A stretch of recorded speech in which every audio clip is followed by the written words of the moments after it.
Good stuff. 1 sec, people. I just have to quickly post that we are live and then we are ready to go. Alright,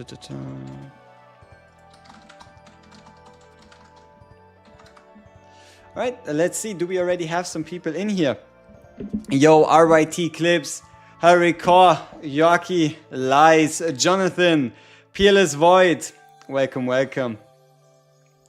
And yeah, for those of you wondering, yes, the first season is gonna start when the Haru banner ends, which means there is only 4 days and 22 hours. At least that's what it should be, right? If not, we'll have to see what they come up with the Asian stream. But we also know that we're going to get advanced, enhanced information on the 8th due to them officially announcing that. So the 8th is going to be a very exciting day. And you know what I'm really curious about? How much did we not find out yet already, right? I do believe we already found out a whole bunch, but how much do we not know, yo? How much do we not know? How much is there to find out? And how much can we learn? You managed to see her live. It's like 3 AM. I appreciate you staying up that late just to see me live. I don't think it's that much of a monumental event, but I appreciate you stopping by. How was our day? It's been a beautiful day and we made some fantastic stuff as usual. Let me see if I can find the chat box. Ah, there it is. It should work. It does. Fantastic. Let's see. Excited for Saturday's stream? Hey, same. Yo, Fractal, what's up? Should one max refresh as a free-to-play? No. If you're a free-to-play and you want to stay a free-to-play, I would never recommend going above like the 70 limit. Sometimes it can be tempting to go above consuming 70 crystals for 60, but this like 50 for 60, 70 for 60 is the perfect range. Going 100 crystals for 60 ether is just unreasonable, and it's also not worth it. Like for example, we are level 51 and there's nothing we truly have to go to, right? The moment you hit 50, you unlock that, like that last jump in like content difficulty and such, and after that it's just you only should farm for what you truly need. Do we know what time the stream is?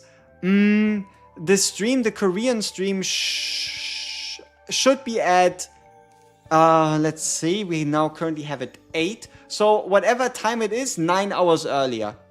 It should be 9 hours earlier than what it is for you right now. That's when there should be the Korean stream.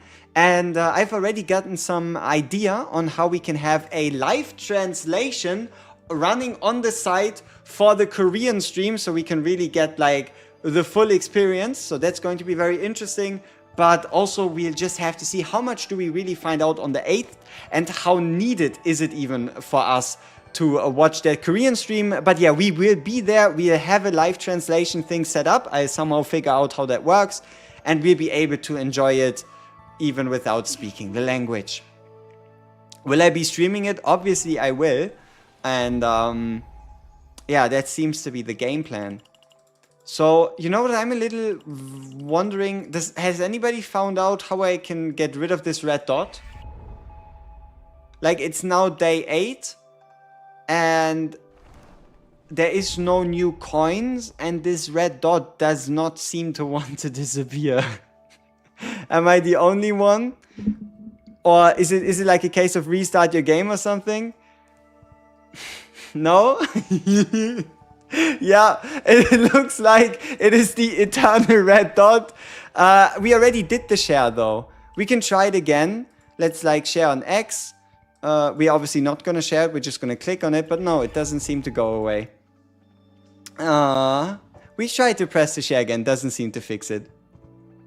It bugs the shit out of you. Actually unplayable. Ah, come on. You know, if we can look past translations, if we can look past story issues, we can also look past a red dot. But yeah, it is very infuriating and I demand a 5-star selector. Because that is surely the reasonable response for a red dot that does not disappear. You almost hit your PC? Oof, that must be really infuriating. I said it as I make my 6th level 50 character. Understandable. All right. So we'll continue with the Orlea barrel because we got kind of cooked yesterday. And you know what's crazy? We actually have some stamina to play around with today. So I'm kind of wondering what I should farm right now. You found another reason to heal to hate Whirlpool from Mika. The heal doesn't proc free Shadow Daggers with Tressor's Curse.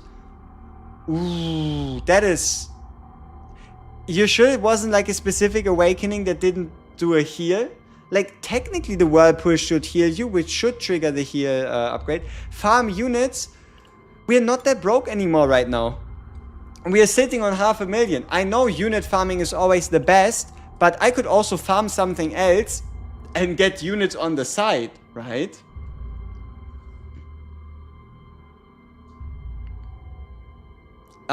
Because it's an attack first, then a heal. Only heals from skill cards. Well, it could be it.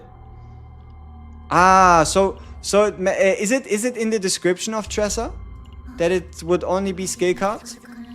Then it would make sense because it's an attack card, right? Shadow reload.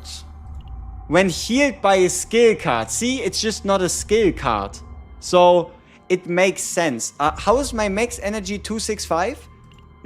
Progression.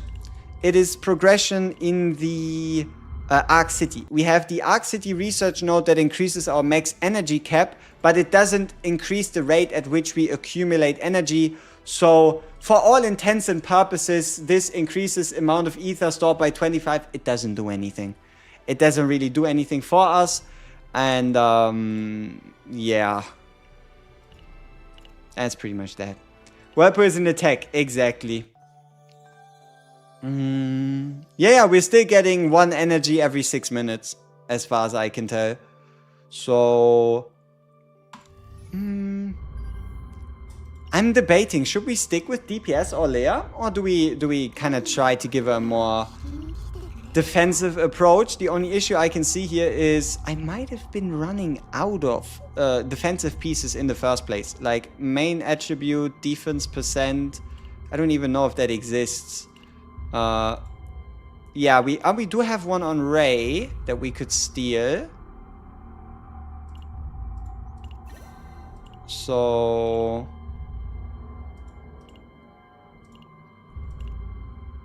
maybe we'll just try that. So here we're looking probably for health percent, which we also have on Ray. Snag that. We don't have any upgrade crystals, but we get some from the void mode, which is fine. This one we can probably steal from Ray as well at this point. Like, it seems like Ray just has it all. No, she has a crit chance thing. So we obviously can't steal from Mika. That doesn't really make sense. This one's attack percent. Do we have a health percent main stat thing? We don't. Huh. This is a couple too many defense set pieces, you know? From like a defensive standpoint. What else do we have? We have some HP set.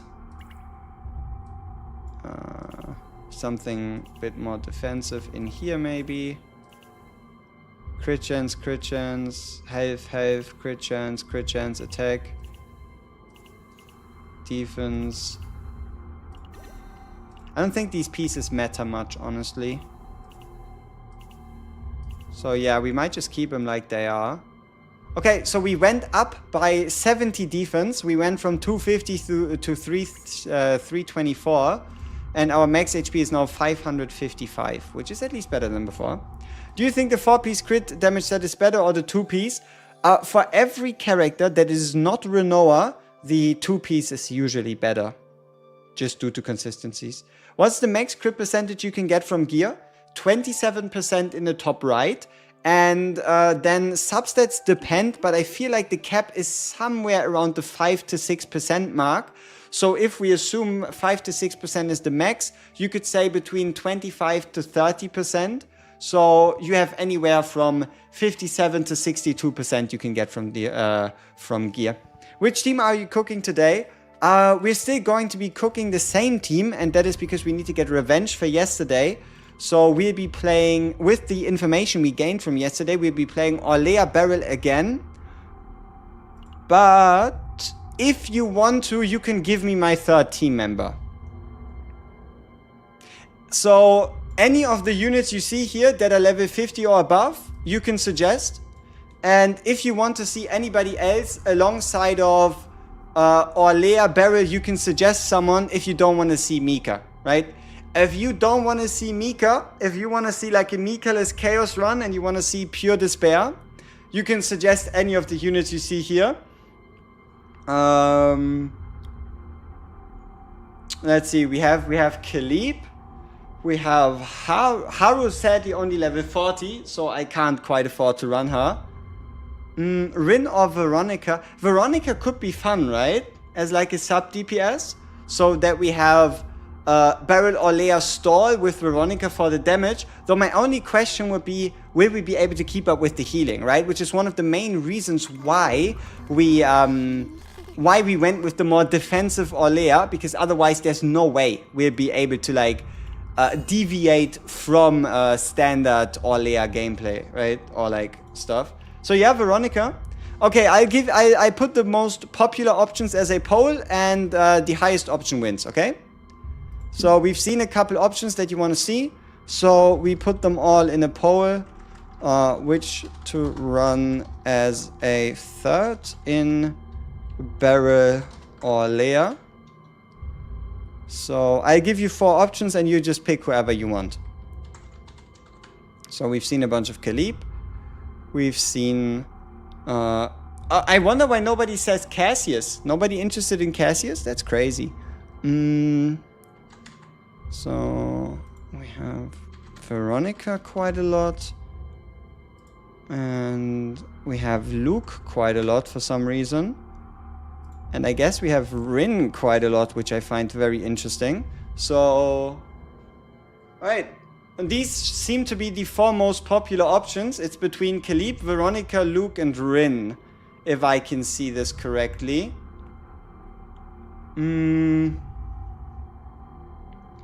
So, yeah. Who's Dogwater? Cassius? That'd be rude. Alright, let's see. It's pretty even between Khalip and Veronica. Currently, Khalip is slightly in the lead with a couple more votes of what you want to see. Tired of seeing Khalip? Then you better vote for Veronica. Because Khalip is currently winning. Khalip is currently winning. So if you're tired of Khalip, start voting for Veronica.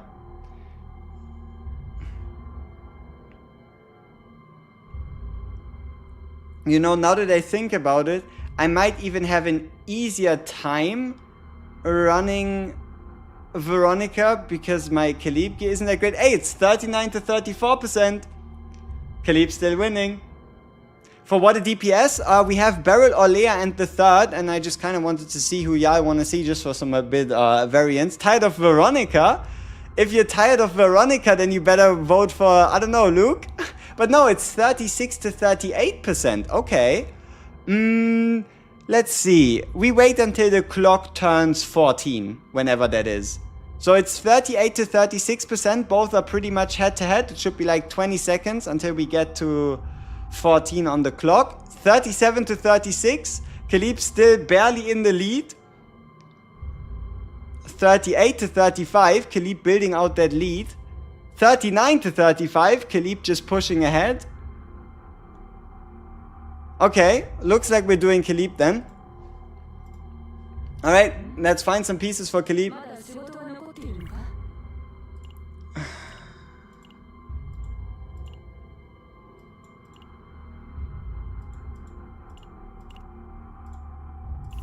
Okay. So we would have to go out of our way to run this. Let's see what kind of sets we have available. We might not even have good Khalip gear, because honestly, I haven't really played Khalip on the main account. I've mostly played it on the free-to-play. So, let's see. This one would work. This one would be fine. Crit damage would be pretty fine. I guess even Healer's Journey could work if we wanted to. Alright, let's see what kind of pieces we have. We have an Ego Recovery Mainstay, which is obviously a no-go.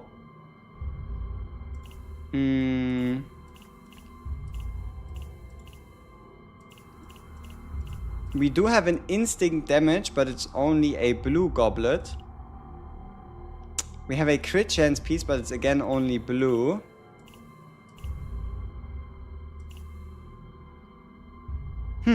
Maybe I don't have the capacity.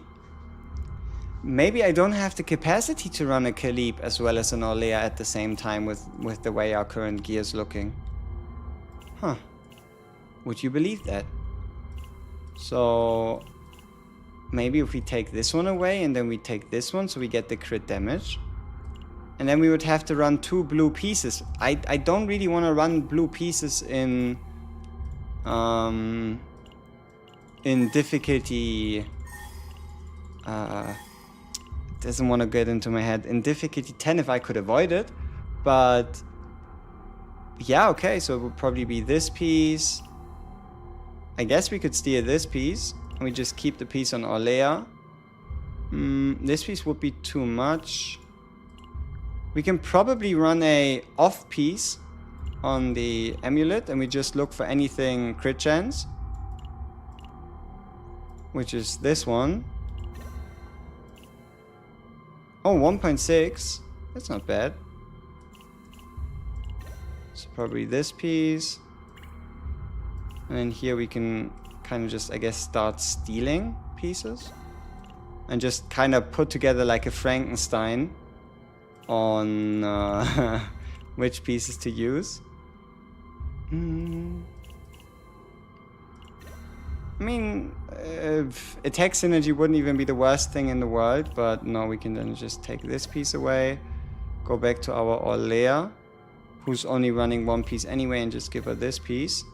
And all of a sudden, we have created a somewhat atrocious Khalip that isn't actually as bad as it seems.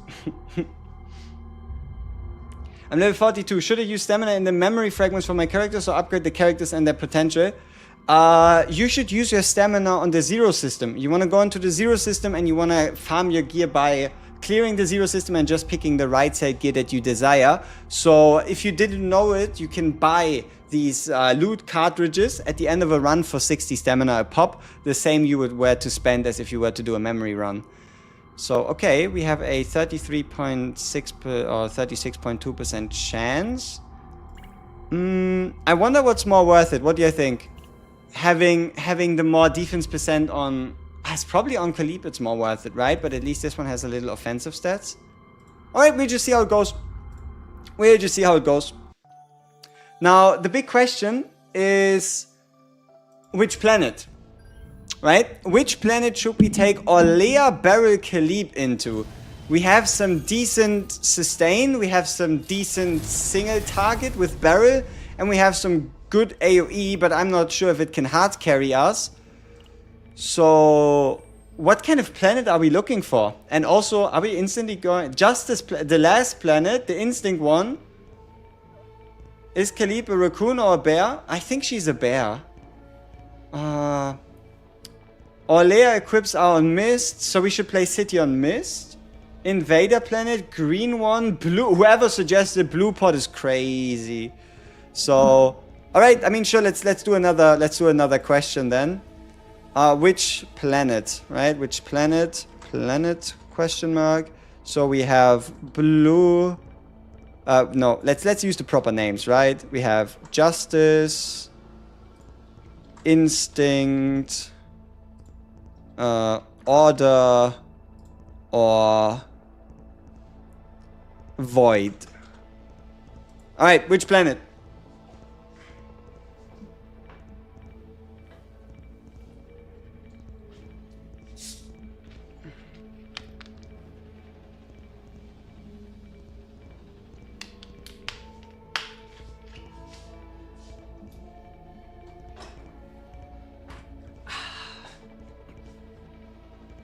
Her ears are so cute, I thought she's a mouse.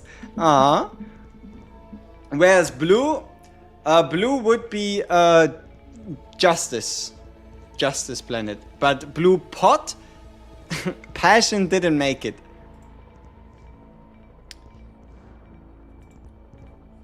Okay, so instinct or justice, both are very equal in 35%, which is kind of crazy. I just started yesterday and currently level is 27. What do you recommend for you to level up as quickly as possible? Unit-wise, I'm more than good, so even harder content should be fine.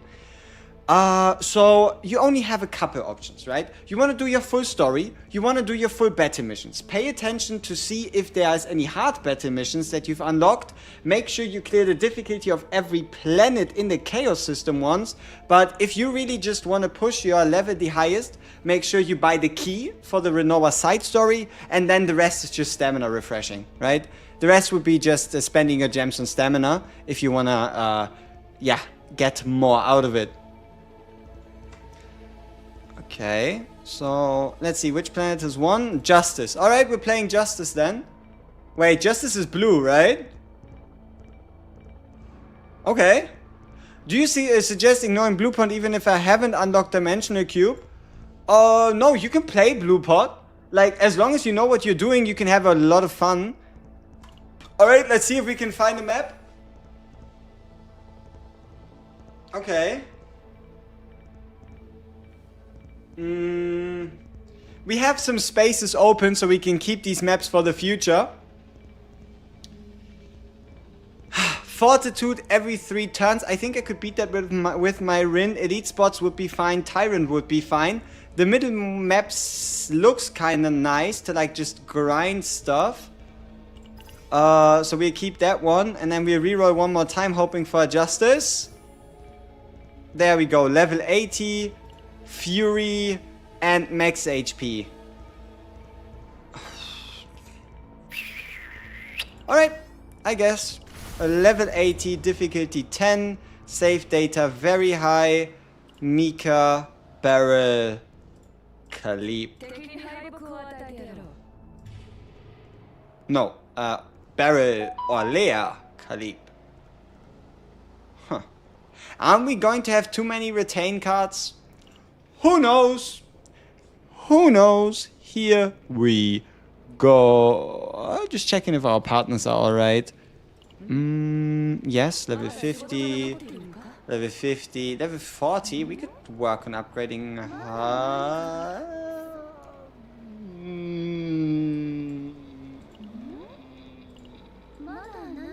No, we go in.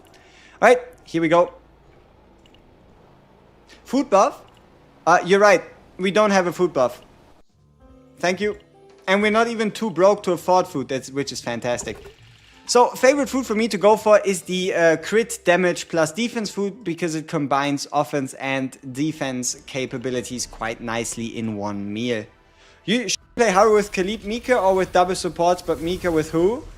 Yeah, just play Haru, Khalip, Mika. It's a pretty solid, pretty straightforward team. And if you want to start crushing stuff, just play the Justice Planet. Now this is garbage, okay? Whenever you make it to the state of the game that you get a debuff plus reward type of deal, never take max HP decreases. Big no-no. Big no-no. Alright, we take the credits. Does having a level 50 versus level 40 partner matter a lot? It's base stats, right? The reason why it's so important is because a partner's attack doesn't just get added as flat attack, it gets added as base attack or like base stats as far as I can tell. So any percentage multipliers and the like applied later are more effective due to it being base stats. Alright, at least I think that's what I gained from the damage formula on Pridwin. Pridewin? I don't even know, but I think that's the gist of it. So, legendary equipment in elite area or 30% chance to get rare equipment upon victory. Probably legendary equipment once and just see what we can get. Sorry if noob question, what does the purple switch in the top right of a chaos screen do? Here, this is kind of like the breakdown, right? So, not only are you more likely to get epiphanies, which means the next upgrade, the cards for your character plus the upgrades after, you're also more likely to see godly epiphanies, which is just a stronger version of an epiphany. You have higher save data value. You yeah, you're just playing at a harder difficulty because characters start gaining stress due to certain conditions. And then there's also more danger when your characters are broken down. Like, for example, they could start attacking your team or applying debuff to your cards and doing shenanigans like that. How do I feel about the Trust and Hugo comp? It is damn solid, and it's pretty hard to find something that's really comparable to it. I think that's kind of like my feelings on it. Boom! Oi, good crit. Where does it say for the Godly? I couldn't really point to where I read it, but it was, I think it was somewhere it might have been like a dev interview or like a dev post, or maybe it was the help section. But yeah, or maybe it's like the Zero System upgrade itself. I don't know, but I think I've read it somewhere. Oh, you're right. Thank you. So the reason why the game sound was weird, I appreciated Loaded Llama, is because I had two audio sources. Yes. I had desktop audio and had the CZN specific recording. My fault. I apologize. I didn't intend to have it run twice. Thank you very much. And it is fixed now. Because I myself, I don't hear it twice, but you do.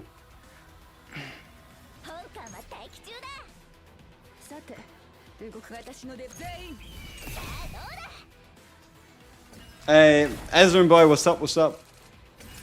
Alright, let's see. We have a virtual ejection, especially with the Epiphany. We can trigger it with a charge shot. Crit? Enough to kill. Nice. So, late in the Epiphany, what are we getting? Rally skill early. Okay. Interesting. Just like as a general ask around, have you noticed that City of Mist, so like the Void Planet, the Passion Planet, and the Justice Planet, some of those backgrounds look eerily similar? Like, for example, how for some of them the air conditioning machines, I guess, look the same. I'm wondering if that's something they like looked into. Because obviously the Justice Planet and the Instinct Planet and the Order Planet are very unique, right? Due to them being like the jungle and being like the desert. But it kind of feels like they are a bit too similar, huh? Like, sometimes you get this like Mecha City, futuristic calamity vibe from the Justice Planet, but it's only certain places. Some of them, they just feel the same. Maybe it's just the, or even the like interior. It just, I don't know. Is there a point in the Pull Heaven rally? Yes, if you have a, think about it like this. If you have a bunch of 3-cost cards, no, not even 3-cost cards, right?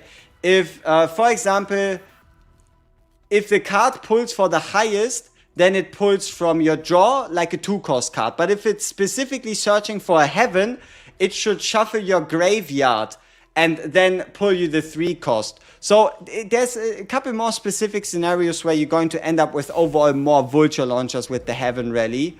But it's nothing terribly noticeable. If you don't have enough rallies, due to it only being draw, you're never really gonna pull it like the same turn you play it. You've never seen any content about Selena? I think it's more due to, if you think about it, there's only so many resources you have lying around to build so many characters. So, ooh, Divine. Okay. Create one sturdy and creation cards 150% shield to the next sturdy used. Interesting. Yeah, the softy is fantastic, and that is because you can treat this like second part of the ability kind of like a passive. It's where anytime you use a softy, you get like a free one after. I really like the middle one, but we're probably just gonna go with the divine one due to the draw one. The power of the draw one is probably just gonna be better. Can you explain the nerf that Khalip took? Khalip's multipliers during the closed beta test were even higher. So like the multipliers to her vulture launchers. And the... Let's see, what else?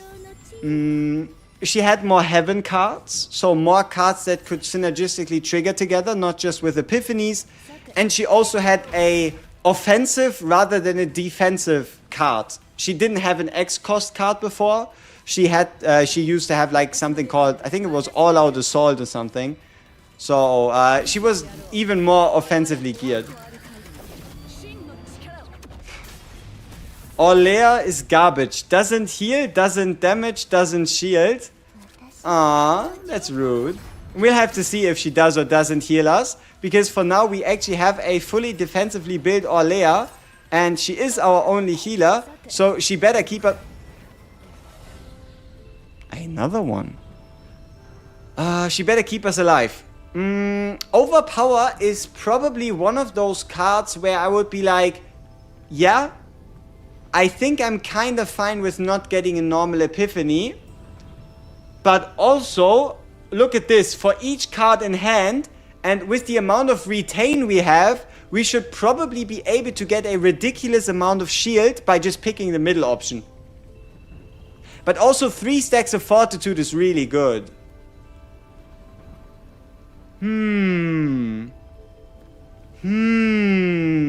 We could get a 600% shield, or we get a 265 shield plus 3 turns of fortitude. Fortitude 3, which would be, I think, 60% damage reduction? If we had the increased shield gain on the middle one, now this would be a no-brainer. Do you stall turns to get epiphanies? That's not quite how it works. Wait, let's see. Okay, I noticed that if we end fast, the one getting epiphany is a different card than it previously shown in the draw list. No, that's a misconception. So when there is like this shining epiphany star, it can mean one of 2 things. Number 1, you get a new card, or number 2, it's the card epiphanying. It doesn't make a difference how long you take during a fight. You either get it by playing the card, or you get it at the end of the fight anyway. So yeah, we probably go with the mega shield, I guess.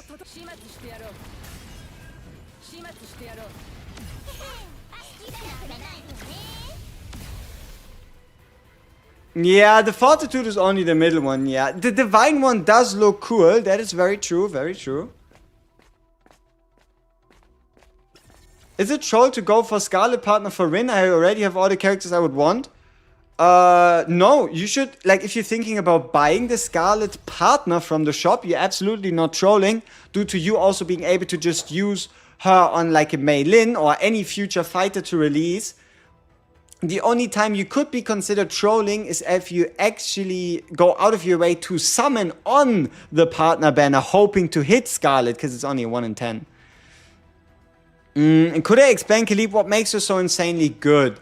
I wouldn't say she's insanely good, but she's just a very well-rounded unit. You have the ability to scale into multiple hundreds of shields while being so tanky. You also have the power to punch back, especially with the cost efficiency of not having to use the Vulture Launcher, because you never play this card for 3. You usually only play a different card for 2 and play this card for free. And then you have one of her like biggest advantages, and that is the Silver Whale, or I guess you could say the Vulture Launch buff, and that is every 3 Silver Whale stacks you have, you do a big 400% damage AoE on top of what you've already done.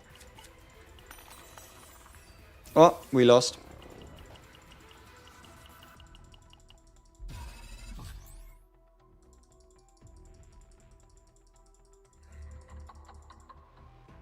Oh, we didn't get anything. Huh. Happens. Yep, Khalip truly does almost do it all. Hey, growing creature. Is it really that optimal to have Orlea this comp for Mika? Oh no, it's just what the people wanted to see. kind of like the question of, oh, what are you gonna play today? Are you really gonna run the same comp you ran yesterday anyway? So I just asked chat to give me a third member, and everybody wanted to see Khalip, so that's what we're playing. It's not necessarily because it's the most smartest option, but it also gives us kind of like a new scenario, you could say, in which we can judge how useful Orlea is as like a solo healer.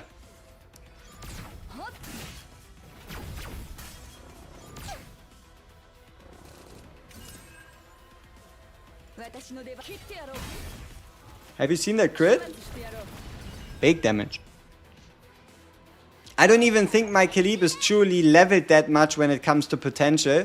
My Khalip is very, how do you say it? Very, neglected. The Khalip on my account is very neglected. I haven't really done too much with her, too much for her. She's kind of just there. But look at this, people, okay? One of the reasons why Khalip is good, you see this? Look at the amount of shield. It is one card. I know it's a good scenario and it's a good synergy on the card, but still, look. One card, 2 cost, almost 500 shield. That is 25% of our max HP. You always saw that if you retain the slime, they go up in stars. No, it's you fuse them. 1 star plus 1 star makes 2 star. 2 star plus 1 star makes 3 star.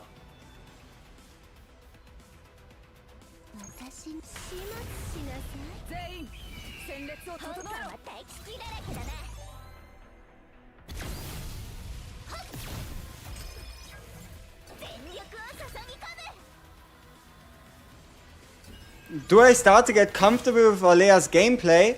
I mean, I know what I'm looking for, especially with the barrel retain synergy. And now that we know that like certain build approaches just don't work, we're starting to like get a picture of what you should and shouldn't be going for Epiphany wise. Like for example, never in my life, if I play Orlea barrel, am I going to pick the upgrade card. Because it just doesn't make sense, right? The upgrade barrel together with Orlea just does not work. I think it's 2 plus 1. At least that's what somebody told me. We can obviously check it some more, but it should be 2 plus 1 making 3. At least that's I think what we gained from yesterday's one, because there was a case where we had 2 2-stars in the hand and they weren't fusing. Whereas whenever we like got like a 1-star, it fused. So for example, we could pay attention here. We have 1 Tuffy, 1 star, and we're getting another.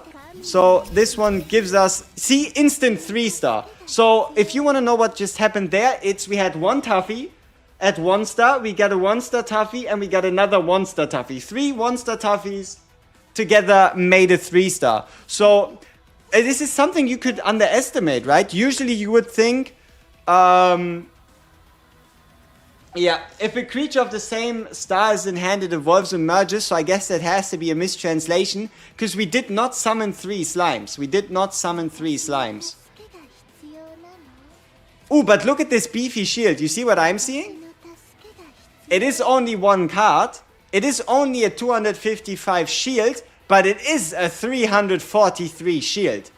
That is chunky. Keep in mind the card we had on Khalip was 600%. So 1 plus 1 plus 1 is 3. Yes, simple math, quick math. Alright, how much does she heal us? How much does a 3-star Tuffy heal? How much is 113% twice? Ooh, I mean 180 healing? 96 healing every single turn? That's like 5% of our max HP per turn at the end of a turn. That is not bad. That is not bad.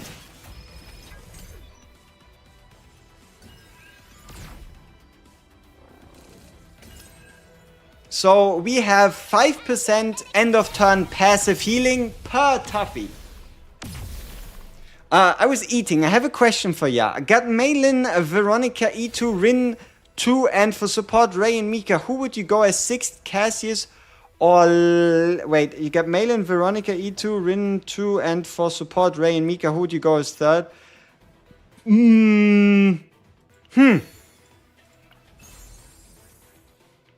You could go with Orlea. You could try to get it a little spicy to find some fun stuff. Also, keep in mind we didn't have gear on. Like, Orlea, she might feel a little clunky in chaos, but oh my, the softy stacking damage buff can get monstrous. Because there's 2 buffs that the softies do. Number 1, they give you a buff to your next attack card used, but actually playing them out is a turn-wide, full turn damage buff. Why does Marion feel a bit underwhelming? Is it just me kind of want to pick Scarlet for Malin? Yes, I think she was too strong during the limited playtest, so they decided to not necessarily nerf, but balance her a bit, and then she ended up with this a little more, I guess you could say, lackluster version, yeah?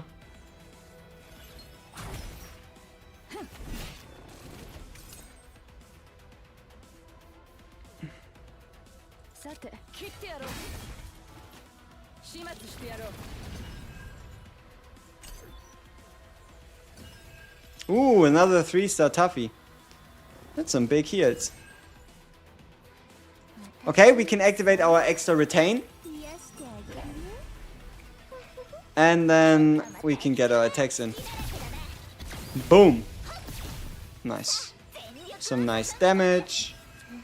Look at this shield. 362? That is not bad. That is not bad. My guy did a 3rd. Is the Dark World the best for Rin? You know, contrary to expectations, the most solid world for Rin might just be Justice. The most solid for... Oh! And not... Is that our 3rd Godly Epiphany almost in a row? And this one is actually a blessing. Look at this. Not only do we get big damage, but we also get shield based on cards in hand. How? We are playing difficulty 10 on Nightmare mode. You cannot really go much higher, right?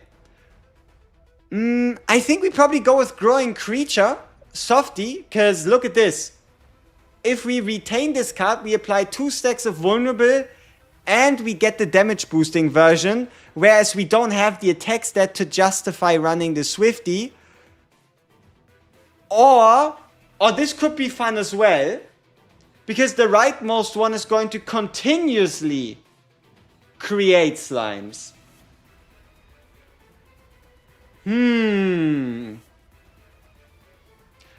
Ignore that. It's just a typo. It's just something, kind of like, imagine it like this. They wanted to like give the text a certain color, and for that they use like shapes and sizes, and then it just didn't translate, right? You see like how this is like glowy and all, so it's just things that are not meant to be here. It's like the coloring, the sizing of the card text, and it's just like a leftover.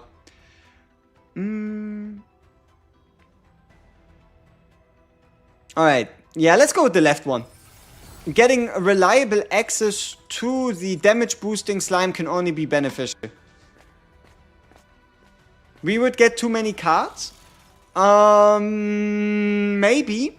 But also, the slimes would fuse, and we could always just play a slime. We don't have to keep them all.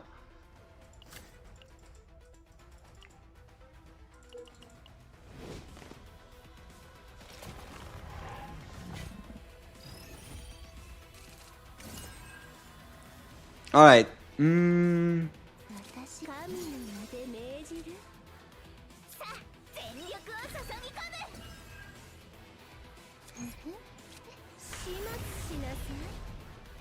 You know, we might just get rid of annoying. As dumb as it sounds, but I don't think annoying adds a lot to our rotation, you know what I mean? Like, we truly don't gain that much from annoying. Can Rin get through the shields in Justice? Oh, absolutely. She has fantastic damage potential. I don't think you would need to worry about that much. Alright, let's get ourselves our 3-cost card. How many cards do we have in hand? Yes. So, let's do the charge shot. So we can trigger the Vulture Launcher. No, we probably do the extra hit one first.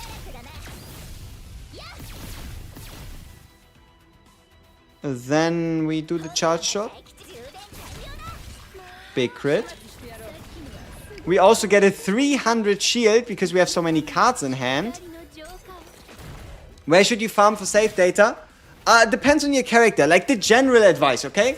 General advice. Single target content, go to the blue planet. AoE content, basically, if you have Khalip, go to the yellow. If you have Khalip, go yellow planet. If you don't like AoE whatsoever, go to the blue planet.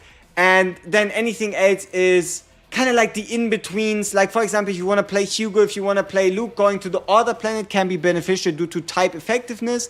Like how Hugo just does more damage, how Luke's bullets deal, like specific bullets deal more damage against weakness targets.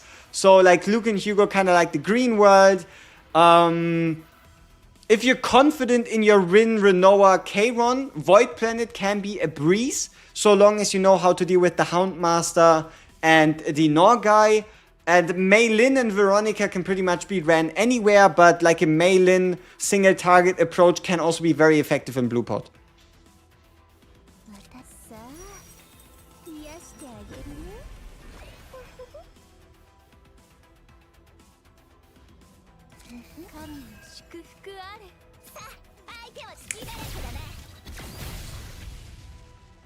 Big hits.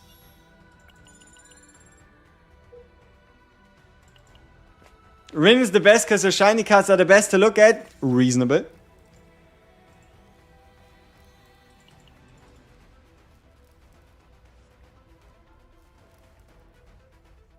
This just might be a go-to team. Maybe. It just doesn't look like... See, the good part is it doesn't look like we need a bunch of AP, does it? Orlea is... Most of her slimes are 0 cost. Most of her cards act on their own.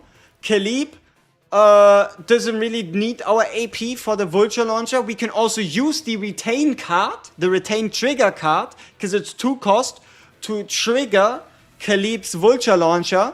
And Beryl also mostly has like either 1 or 2 cost cards. And we could also even create 0 cost cards with the opening found. So we are not that AP dependent. Where do you use stamina? Currently, every time I finish a 0 run. Every time I finish a 0 run, I get 3 legendary right side pieces of gear. And that's where I then spend the 60 stamina if I don't have enough time. It is predominantly the unit dungeon, because I'm very unit broke. And if not that, it's probably the memory dungeon, maybe the potential dungeon. Kind of depends on if I kind of like need to push a character or if I want to like improve a character.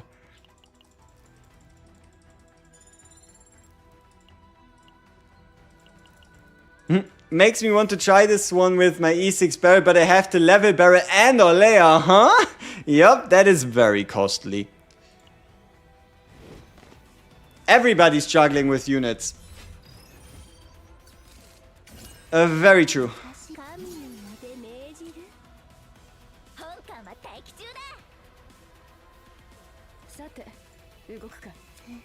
Alright, what's the play here? Maybe we just Khalip ult, because we are full anyway.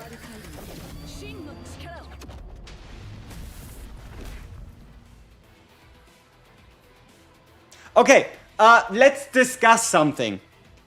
Let's make something canonical, okay? If we as players want to refer to the Justice Planet, do we call the Justice Planet the Blue Planet, or do we call the Passion Planet the Blue Planet due to the Passion Planet being called Blue Pot? Okay? If we say Blue Planet, do we refer to the name Blue Pot, or do we refer to the Justice Planet because it's a blue event? How does ego point generation work?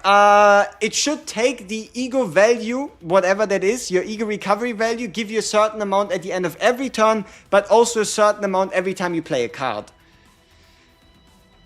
Or I think every time you spend AP. It's something like that. I think you could probably rewatch like the combat guide to get a closer idea. Let's see. Just say Passion Planet.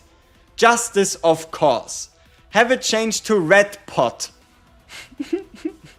We do both. We are players. We make things as confusing as possible. That seems about right. I thought Void is the blue planet. Justice, yes. If we say blue planet, it's justice. If we say yellow planet, it's instinct. If we say green planet, it's order. And if we say blue pot, it is the red planet, but you never say blue pot, you say blue planet, and that's the justice planet. Bing! Super unconfusing, very conventional, and should be done more often. Now, this is interesting.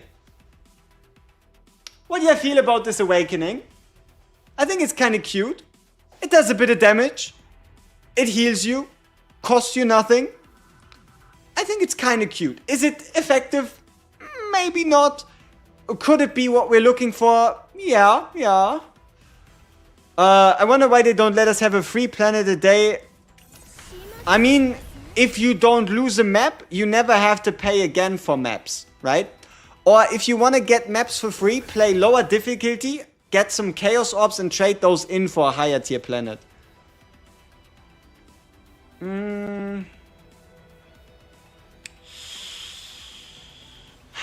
Okay, what do you think?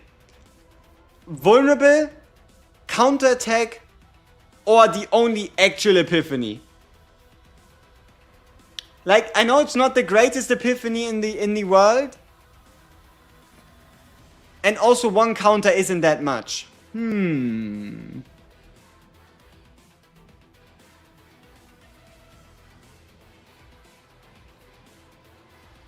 3, third one, more damage. We already have some vulnerable. Can you ever have too much vulnerable? Maybe not. So let's go with vulnerable. Because now we can run a pretty simple morale into like a great sword into vulture launch gets vulnerable bonus combo without having to rely on the softy vulnerable.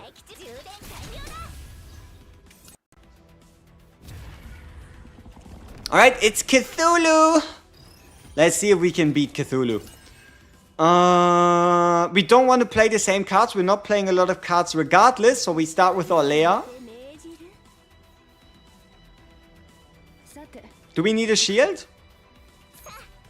No, we probably want to start hitting the guy. Is there an upgrade card we can pull? Do we have an upgrade card in our deck currently? Because we're running Rosaria. Not that I know of, so... Yeah, we probably just start laying into the guy and see what happens. What's Rin's best plan to farm? There's equipment from all over that I'd like, but you're limited to the equipment of the planet you're choosing. You know, I really like the Instinct planet's mythic weapon for Rin. So...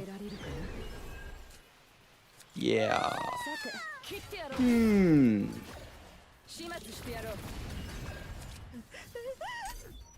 I don't know, I think the best planet for Rin to farm...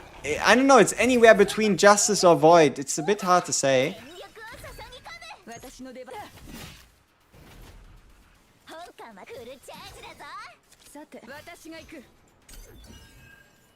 Already mental broken? Yeah, I mean... happens. Let's see. But honestly, I'm not too worried about it, you know? We just use an Orlea card. So we can do an upward slash into a standard attack.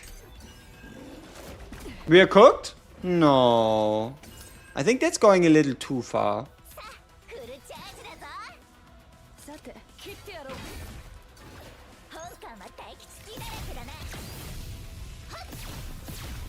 Decent damage. Hell no, Void. The dogman broke me. There's ways to avoid the dog guy, right?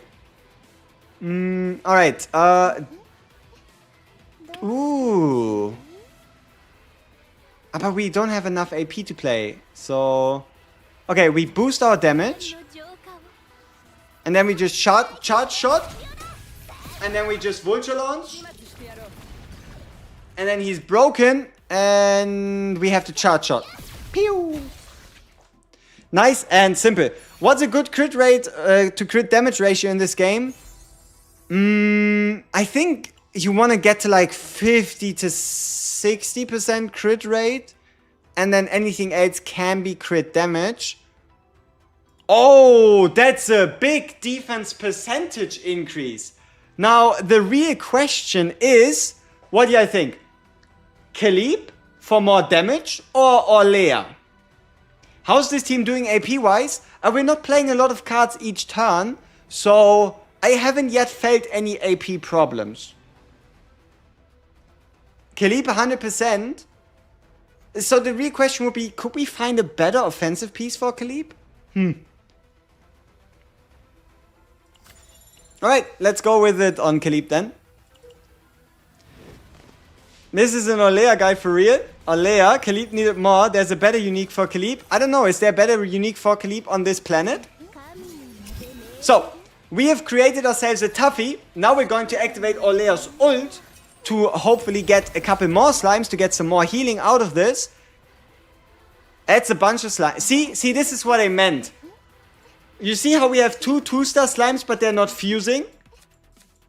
This is kind of like your confirmation that the way it works isn't 1 star plus 1 star and then 2 star plus 2 star, but it is 1 star plus 1 star and 2 star plus 1 star.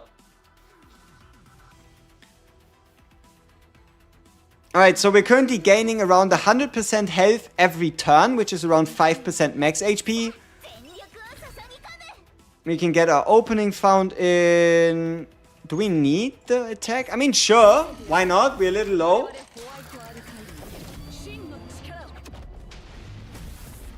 And then we just... Upward slash. We could have swiftly damage boosted or something. Oh, we have too many cards in hand, don't we? How many of these cards are kept? 6. So we need to get rid of 1 more. Alright. Because otherwise we're pulling less than 5 cards a turn, which would be kind of silly.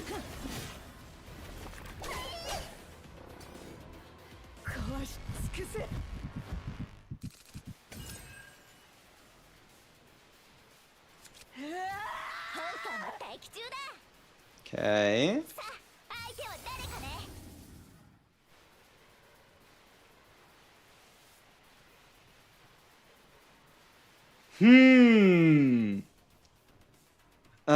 Anyone know how the bonus dice multiply works? Yes. Questions have an attribute assigned to them. Some ask for analysis, some ask for luck, some ask for like talking. So every question type has like an attribute assigned to it, and if your character matches that attribute, it boosts your dice roll during that question. So max damage, shield and damage, or just raw attack card damage?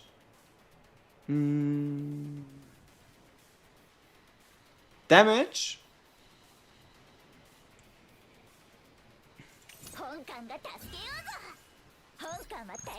Yep. Damage. Alright, so how much damage are we taking? Look at this shield. This is a legendary guy. You see this? 280, that's a big shield. And we can even use Grove's acceleration on the Tuffy to heal ourselves for 120 real quick, then shield ourselves, and then get another 60 heal at the end of the turn.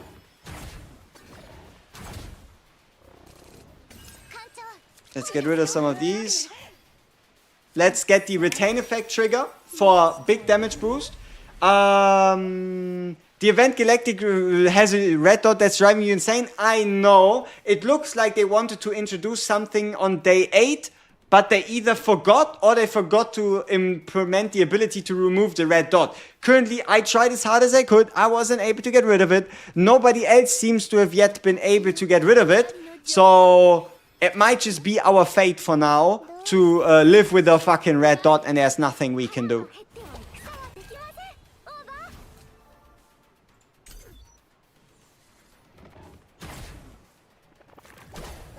Guys, should you main Rin or Kayron? Okay, so Rin is you either do enough single target damage to kill everything, or you're gonna struggle with AoE, whereas Kayron is very selfish, should always be run with a Mika, because otherwise you're barely able to afford his AP costs, but he can pretty much do everything from AoE to single target to ridiculous damage scaling. What I would do is go into a run and play Kayron, look at the animations, look at the voice lines, look at the feel of the character. Then go into a run, look at Rin, look at the animations, look at the sound design, and then think, okay, who could I see myself playing longer? And then you pick that guy. Alright. Yeah, it doesn't work even if you restart. So, we have a softie for more damage, softie for more damage. So our current bonuses are as follows.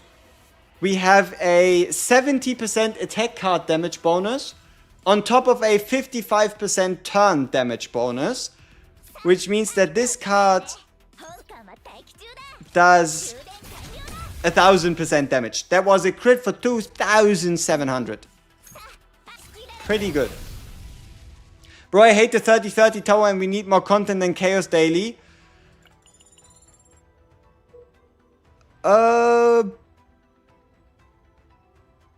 There is a season right around the corner and everything you're wishing for is probably included in there and more. Can one tell when percentage damage buffs are additive or multiplicative? Okay, so anything that is an attack percentage buff is in general always additive. Only something like vulnerability or godly epiphanies are multiplicative. So if a card has plus 30% damage, it's multiplicative, right? Godly Epiphany. Vulnerability 50% damage is multiplicative. And the weakness effect, the 25% damage is also multiplicative. Everything else generally tends to be additive.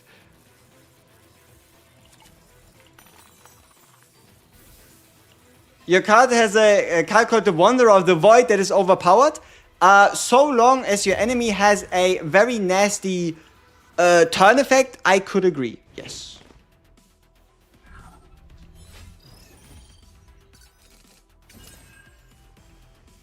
Does raise heal from the M2 come from attack or defense? Defense. It's so if you attack, you heal, but healing is always based on defense.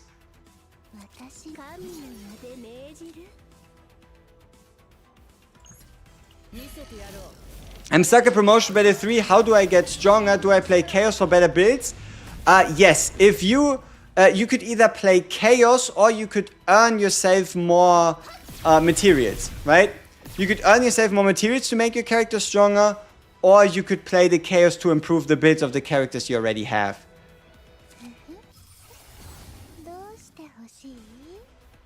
Oh, okay. We either get nothing for one turn, or we get the duplication again. Though I gotta be honest, I kinda liked the ability to just like trigger a double, because if we don't have a 3-star creation in hand, we kinda don't get anything too useful out of this, you know what I mean?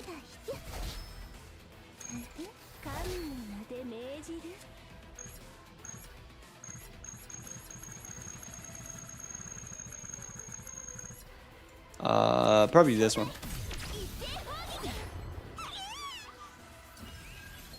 We missed the big epiphany. Aww, that's sad.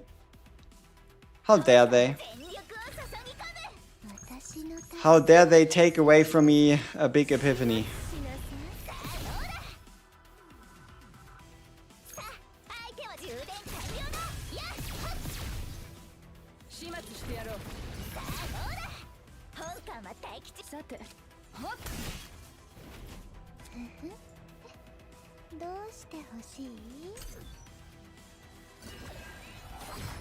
Can you tell me if we have a way to avoid the dog walker? This guy always ruins your runs. Yes.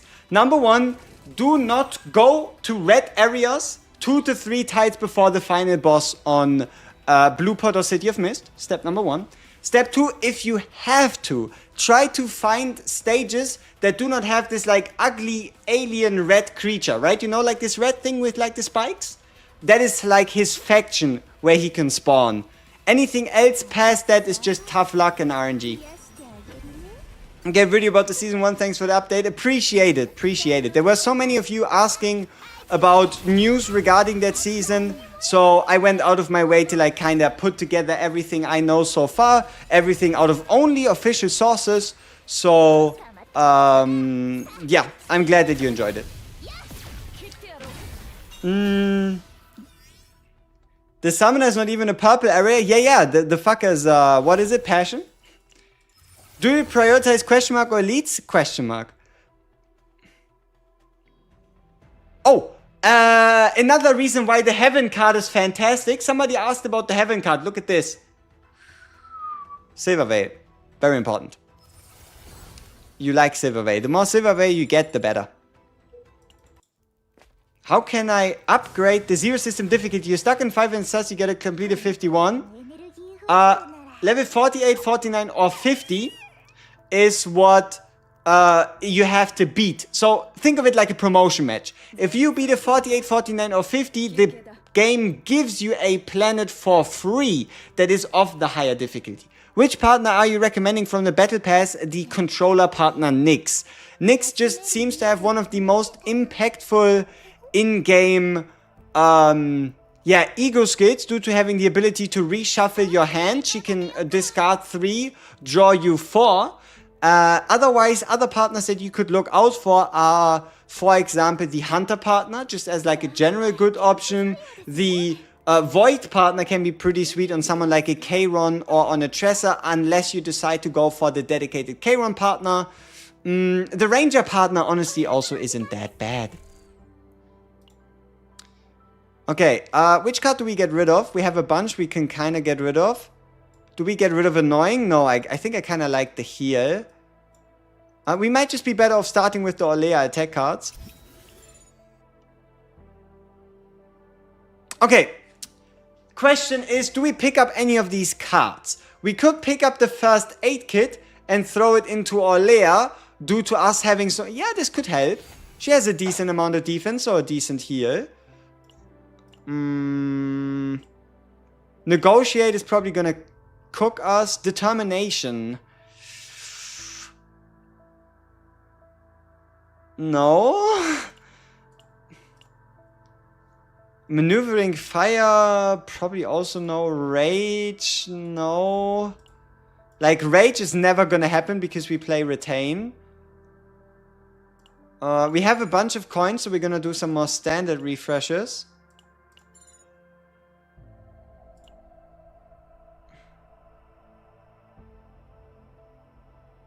This could be fine. I think Relentless Endurance is kind of decent on Khalip. But I also don't think we need that much shielding regardless.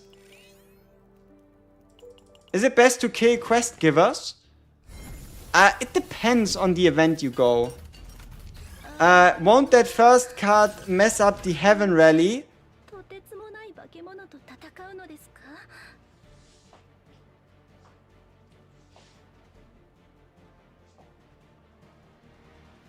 Yes. Yes, it will. It will absolutely mess up our Heaven Rally. Yes.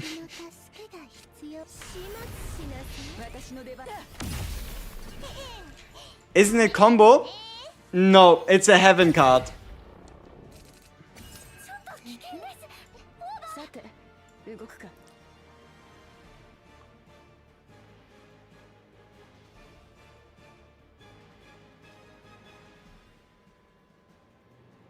Can anybody tell me what happened? Why did we just take that much damage? Is it because we killed the ads? Did we kill the ads and take like a big damage hit for that?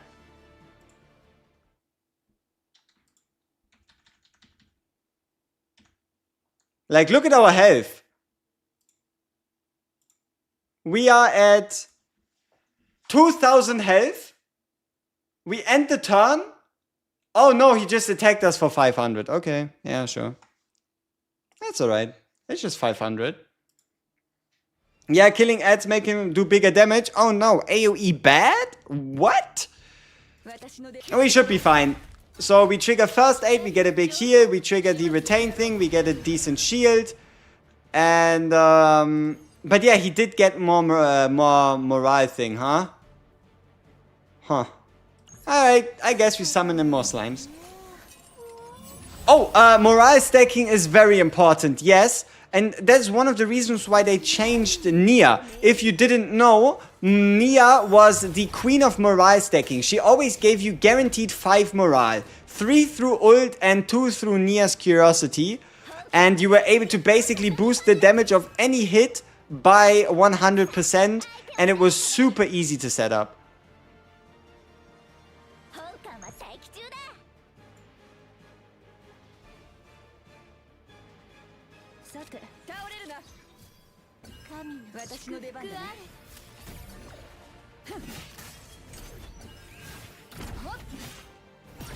You just got a Domination Monster card. I think it's kind of OP on Ray. The Domination Monster card in and of itself is kind of overpowered on anybody. Somebody asked if we were running into AP issues. I guess we kind of currently really do to a degree. Like, look at this. We played this card for 2. We triggered the retain effect, but there's no way we can actually use charge shot. So I guess it's lucky that it still stacks for the next turn. Wait, let's undo that action. We can do this one better by playing out the softie first to get even more of a damage bonus. And then we just hit and hit again. Alright.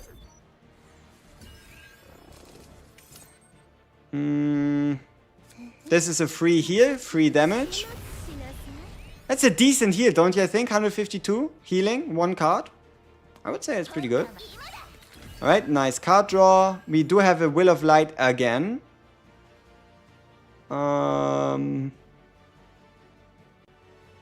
This would be a big shield, but we don't need a big shield right now. I guess activate the slimes. We could clone a slime, or we could retain a slime. Or we could actually do damage. I would probably just trigger the retain effect. Nice. Yeah, and then I think we wait.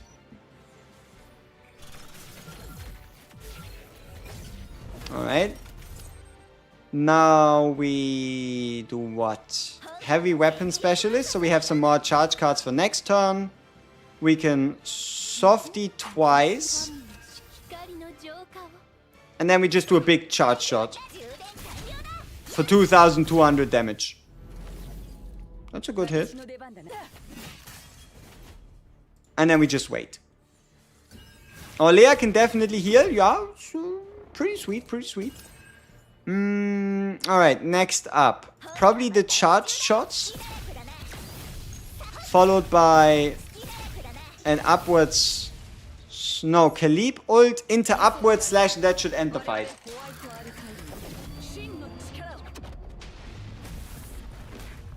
So Orlea can replace Mika in this comp. I'm currently not really running into any issues.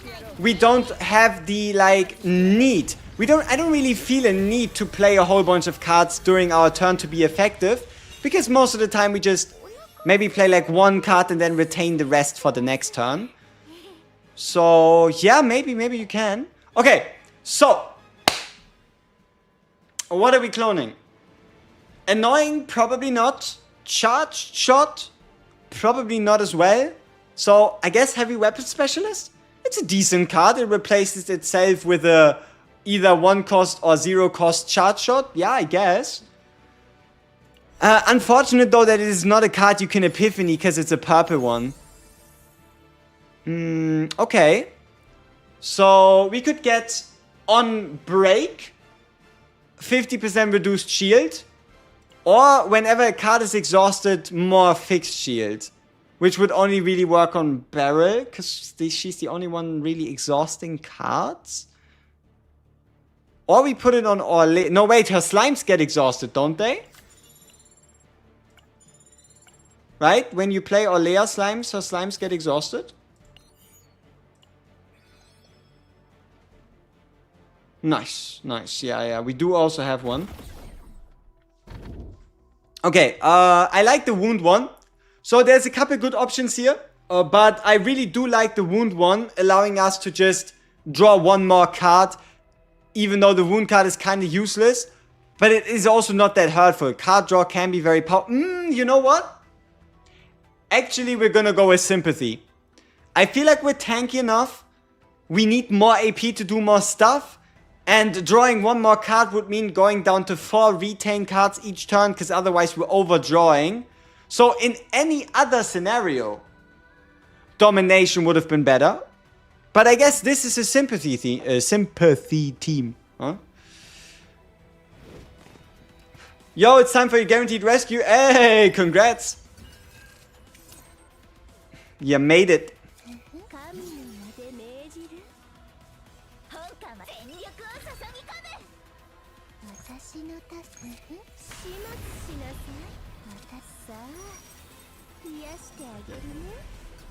Okay, it's between a Malin, a Hugo, and a Renoa. How about you don't choose? Huh? How about we don't choose? Maybe? How about we wait until we pull one of those and then pick whoever's left? Because this could be a choice you could be regretting in the future. All of them are kind of good, so unless you have like a real personal favorite, you might really just be better off not picking anyone.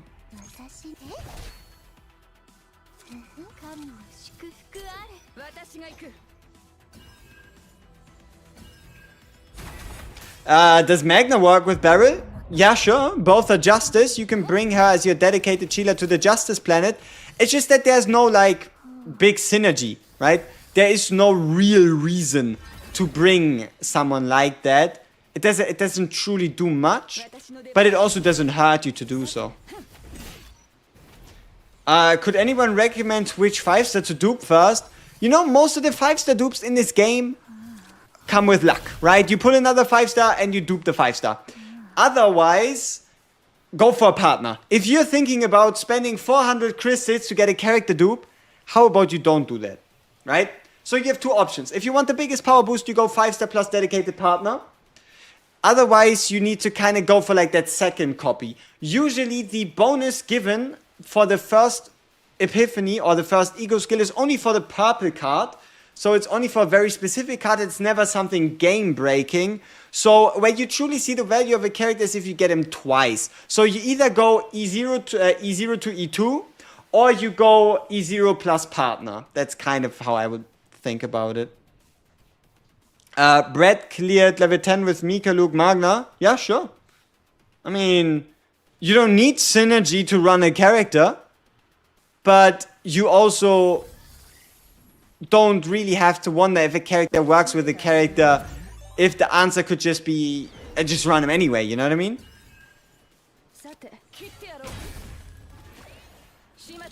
But yeah, Magna is just overall a very solid character. Hey, big shield.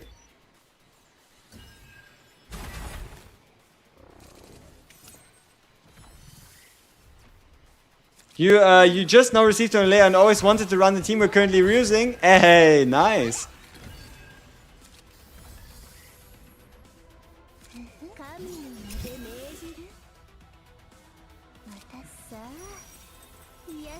Khalip too, not do that too much. I mean, it's a more reliable way of getting the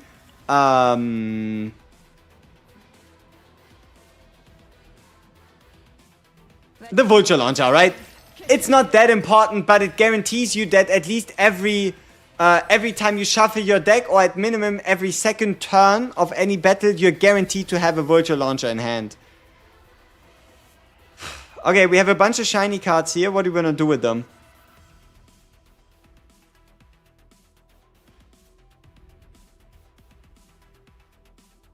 Maybe we just full trigger the softie.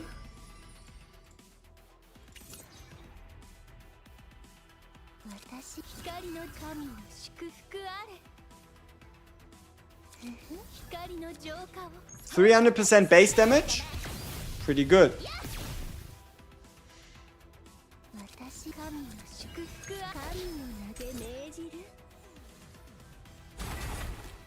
$571 shield? That's a lot. And we didn't even really focus on getting a shield. Retain decks feel like 400 IQ decks. They are very slow. For sure.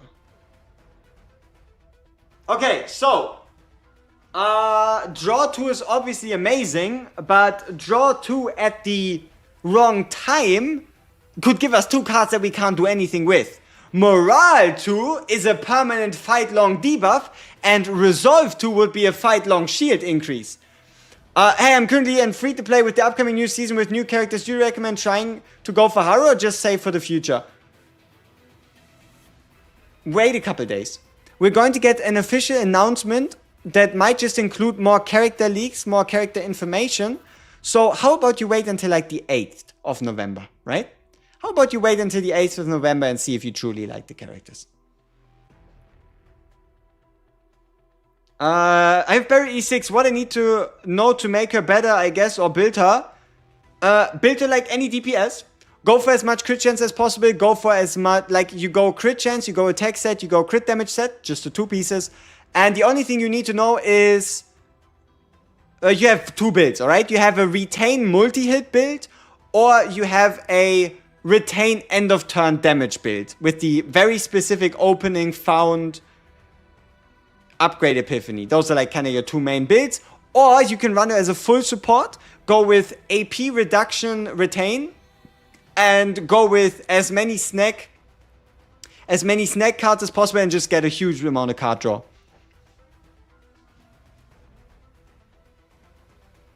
No, I got the dog summon on this 87 Nightmare Plant. Rip. Hey. Calm down. In the case of emergency, look at the dog guy. Let him look at you. Take a deep breath. And start killing the wolves one by one, alright? Kill a wolf. Any turn 2 wolf needs to die. Turn 1 wolves can still survive. Kill the wolves. Continue killing the wolves. Whenever he cannot summon wolves anymore, hit him a bit until he summons wolves. Kill the wolves, rinse and repeat. Hope you have enough healing to take around 1000 damage every 3 turns. And you might just win. Okay, so what are we taking?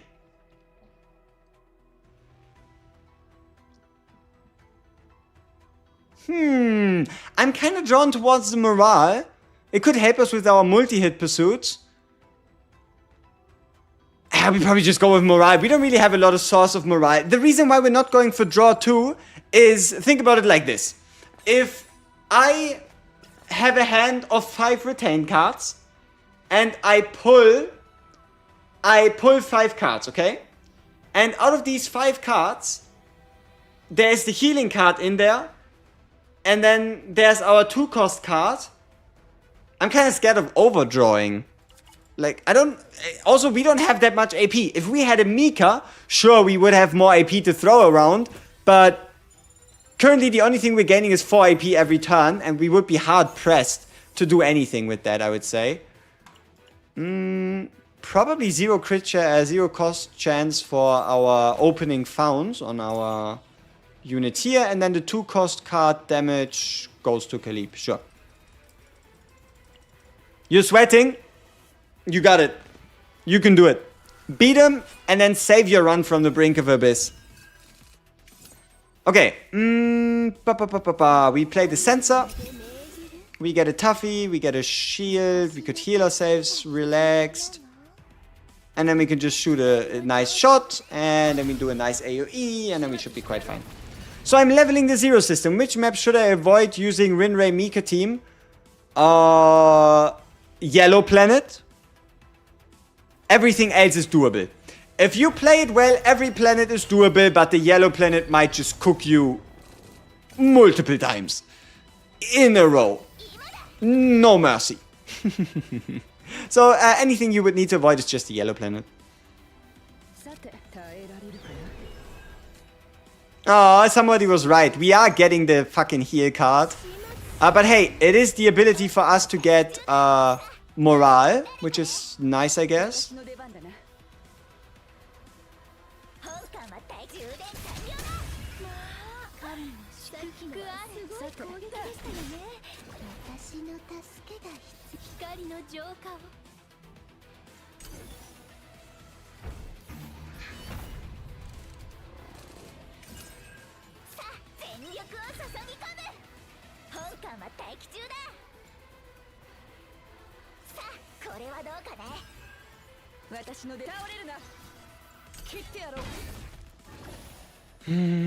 They really need to put the skip the Epiphany upgrade if you don't want to. I think Epiphanies are part of the game. I don't really think it would be such a good idea to allow you to like skip Epiphanies. Yeah, sure, there are some Hugo players that are like, oh no, what if I get the non-outbreak of war Epiphany, which you get most of the time. I don't know, I feel like maybe it would make it too easy. I don't know, maybe it's a valid take, maybe it's not a valid take. I'm not quite sure, but I feel like if you end up skipping most Epiphanies, you don't really learn to deal with certain situations, or you might not stumble into, like, think about it like this. If you never experiment, if you never pick any other Epiphanies, how would you stumble into, like, crazy synergies or something you didn't expect? Like, where would be the surprise if you just run the same?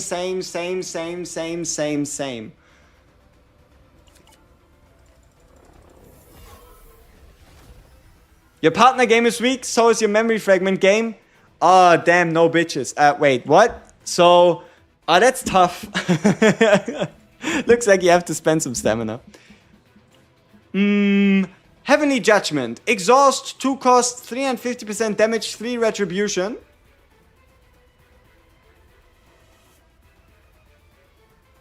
Alright. Let's get the Heavenly Judgment card.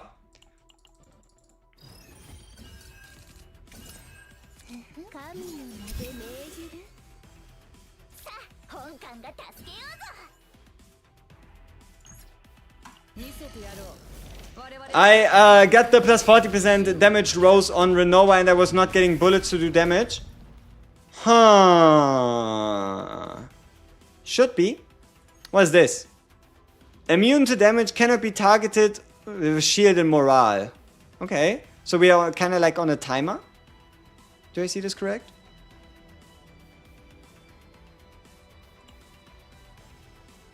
Maybe we can pull something fun here?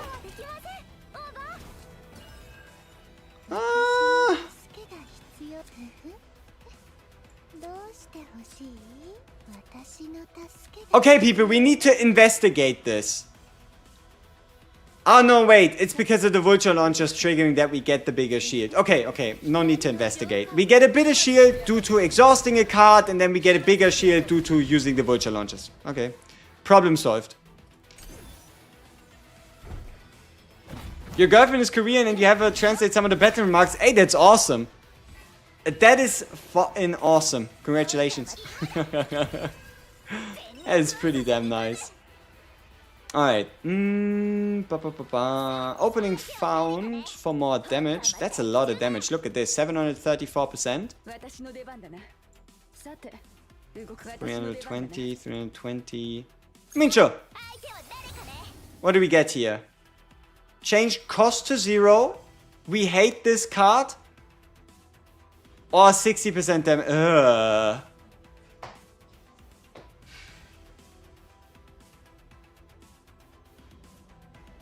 Maybe. Just maybe. What the guy said about the ability to skip an Epiphany, it might not be so terrible after all. Yeah. No, it's not the mid card. Relax. We don't have a lot of retain cards.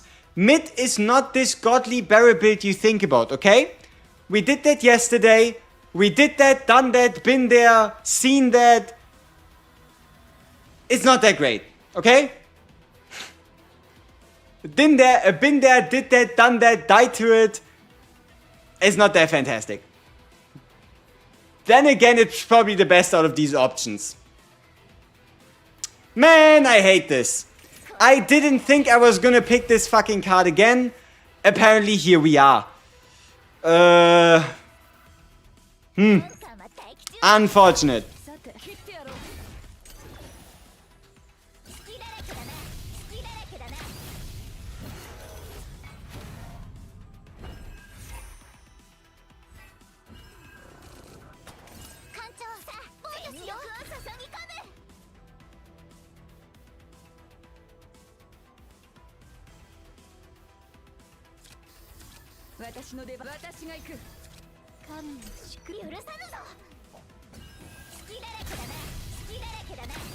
$35 to $40 doable before Sunday? We have it.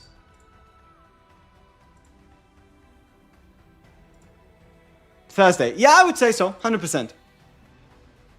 Just buy like the 50 or the 70 staminas. Ooh, a card to transform. Probably the one cost slash. No, the shield. We're probably gonna sell the shield. Heavenly Judgment! Okay, I wanna know. Does anybody from the top of their head know what Retribution does? Do we have any Retribution Giga Chats in chat that can tell me what this does? I just wanna know if you know it like from the top of your head. I know we can just hold the card and we can see it. I just kinda wanna see if anybody knows what Retribution does. Let's see. Yep. 200% fixed damage to all enemies when they shield. Counter. Something about shield. Diminishes shield gain by enemies. Revenge. Shield thorns. Shield something. Counter but shield damage. Hammer time. Okay. What it actually does is when an enemy gains a shield, apply 200% fixed damage to all the allies of the enemy. Otherwise, if we're hitting ourselves, it would be kind of stupid. So, okay, yeah, the next 3 shield productions by the enemy, yeah, shield counter. Close enough, yeah. Shield counter, thorns, yeah, understandable. I get it. We get it. Pretty nice. But does the entity that shields itself also take damage? Or is it just the allies?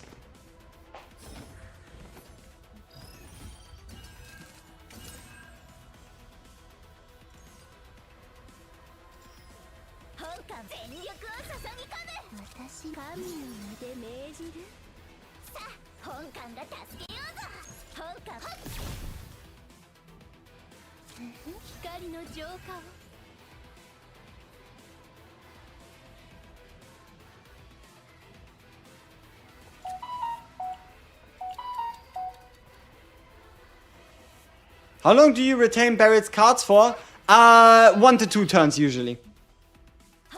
Because our opening but what I'm currently questioning is which course of events allows us to have a 82% shield be 233. Like that seems incredibly high for an 82% multiplier. So why? Oh, Sacred Incense. When using a toughy gain in 150% shield. Okay. And then it's probably the gear equipment, right? When a card is exhausted, fixed shield? Damage is learned. Do you know what the X+1 is? Yes. Okay, simple. Easy. We have a good person to show it off. You see this card? X. It just means when you use this card, it takes all your AP, but it counts it as +1. So I have 5 AP, I use this card, it counts as 6. Okay. Interesting. Now that we know how this works, we undo the turn and we do hammer time.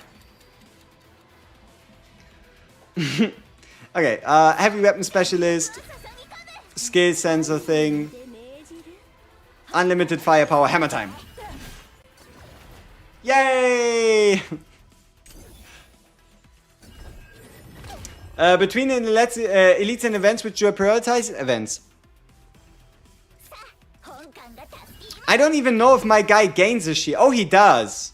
He does give himself a shield. So we can see the ability first hand, actually. Which is kind of nice.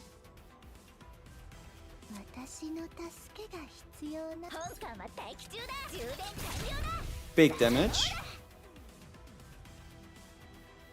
Looks like we're playing this directly.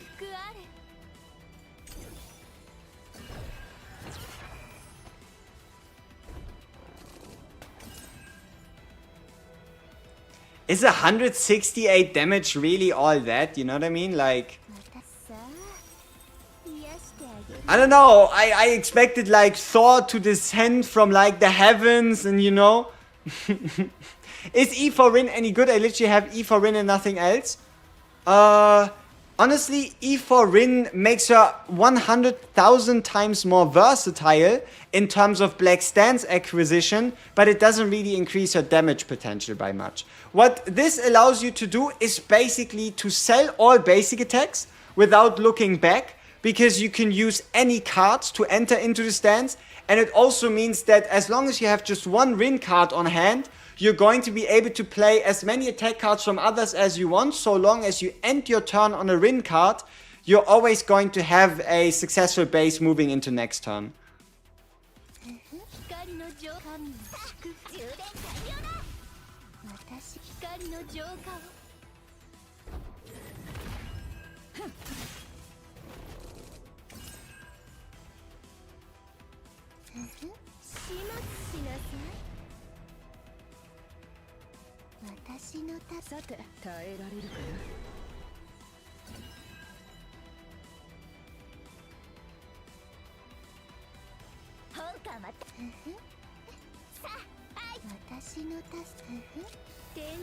The fact that this gives us a bigger shield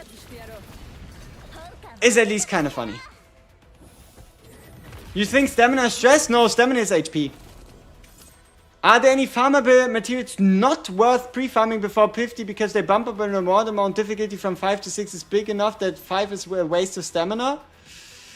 I don't know, I felt the jump in potential materials was quite significant, but I cannot give you the math on anything concrete to confirm or deny if that is or isn't a good idea.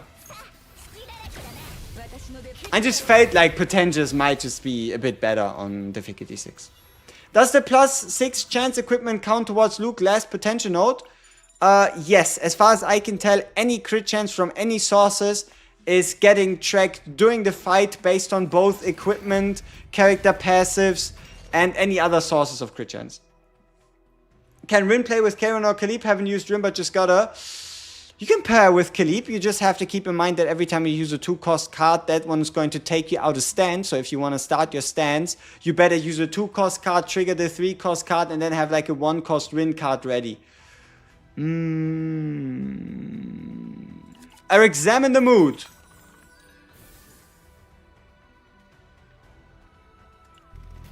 Yep.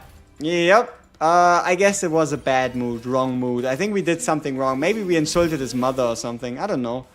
Very tough.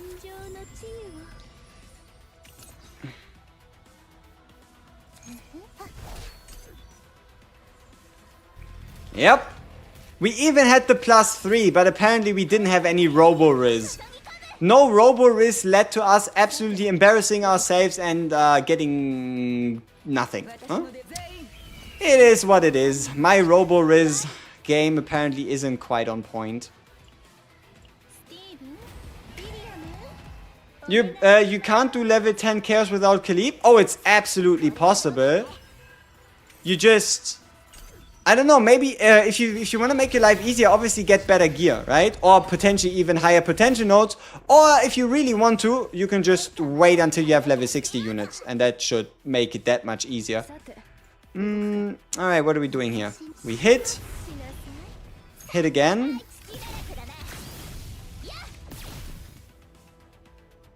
This one pulls us absolutely fuck all.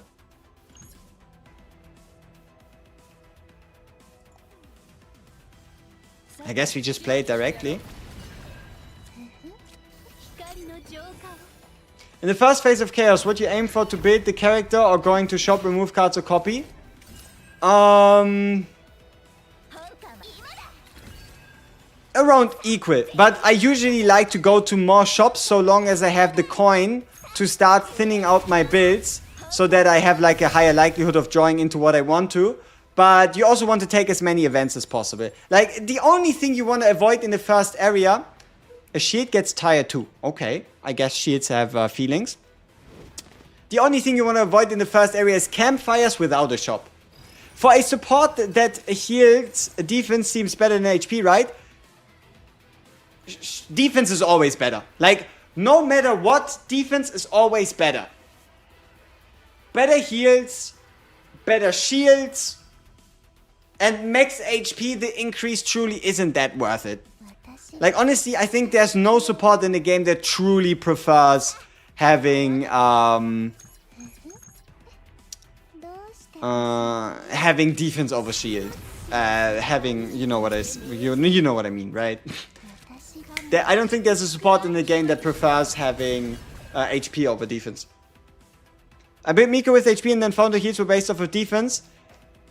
You aren't even that wrong. Wanna know why? There is only one defense percent main stat, and that's the very bottom piece. For the goblet and for the amulet, the only defensive stats are HP anyway, so you're pretty fine. You're pretty chill. The bug red dot in the main menu tricked me now like 20 times. It is crazy, isn't it? Yo, Marvin, how did it go? Did the Hound take another life? Or did you manage to beat him? And if you didn't manage to beat him, at least tell us how close it was. But did you just see that? We just clicked a barrel ult, and the guy just disappeared. She just did 1,500 damage with her ult, and the guy was just like, poof! And we paid like, what, 1 AP for it, because it was a mind break ult?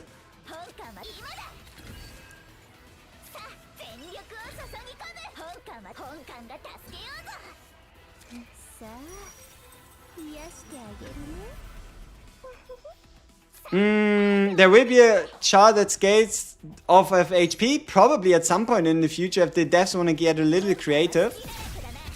Damn! 1,700... How much crit damage do we have on our barrel? Why are we doing 3 times as much damage with the crit? Probably a vulnerability set. Oh, but this is not bad. You see this? 43 to 174? Oh, but Khalip is even higher at 180 or 181. But damn, like for considering it's like 2 weeks since game launch, that is some pretty solid crit rate, or I guess crit damage if I do say so myself. Boom. Pretty sweet. The real commander. Hey, we never know what's gonna happen with with the story moving forward after the great rework. So maybe she won't be commander for long, you know?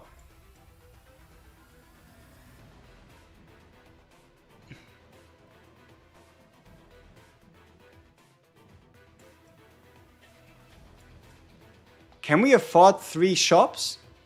We probably can. Alright, 3 shop time it is. So we remove a card, which is gonna be... So many cards we could remove. I guess attack my minions. Second method for our barrel for more extra attack damage. Oh, a rally. We better not get rid of rally. That'd be kind of silly.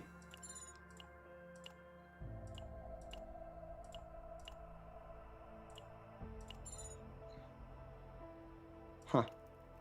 No need to refresh more. We might just need the coin for the next shop. Is the attack percent bottom piece quite rare? I haven't seen any gold one drop yet. It's a 1 in 4, so it's a 25% chance.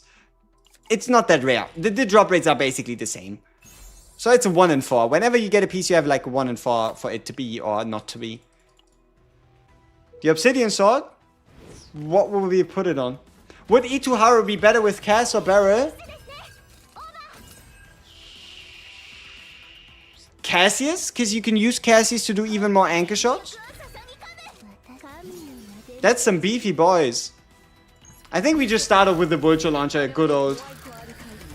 Can set bonuses stack? No. Set bonuses don't stack.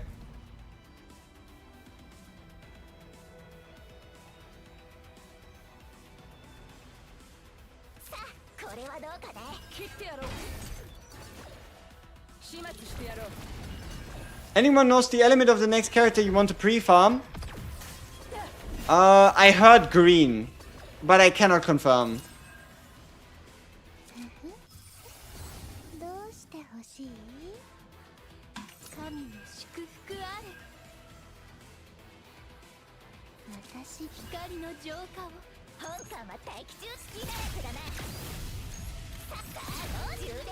At least it's unlikely for it to be blue.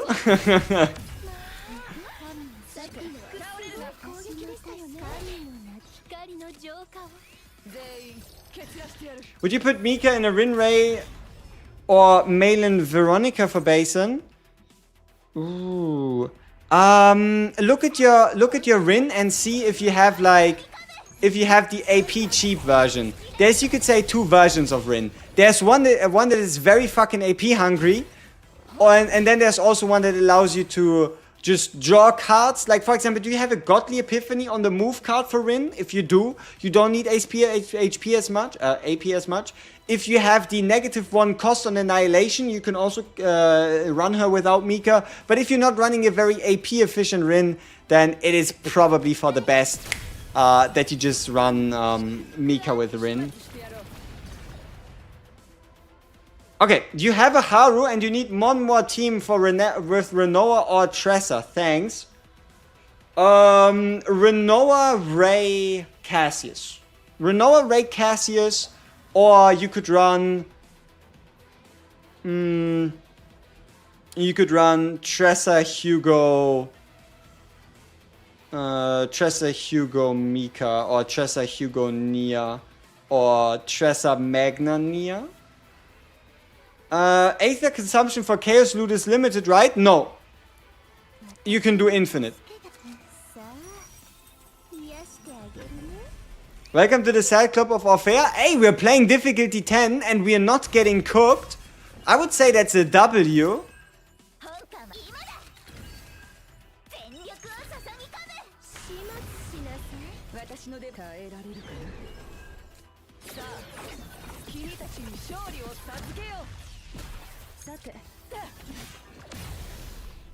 Connection issues from time to time. Yeah, the game sometimes has those. Especially on mobile. If you tap out of the game, then you're like more likely to get these connection issues.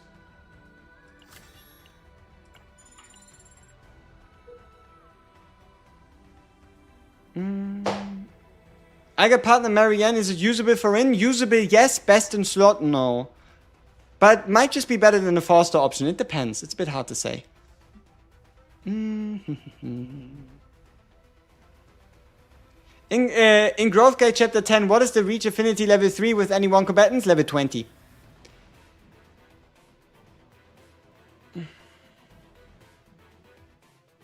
Okay, show.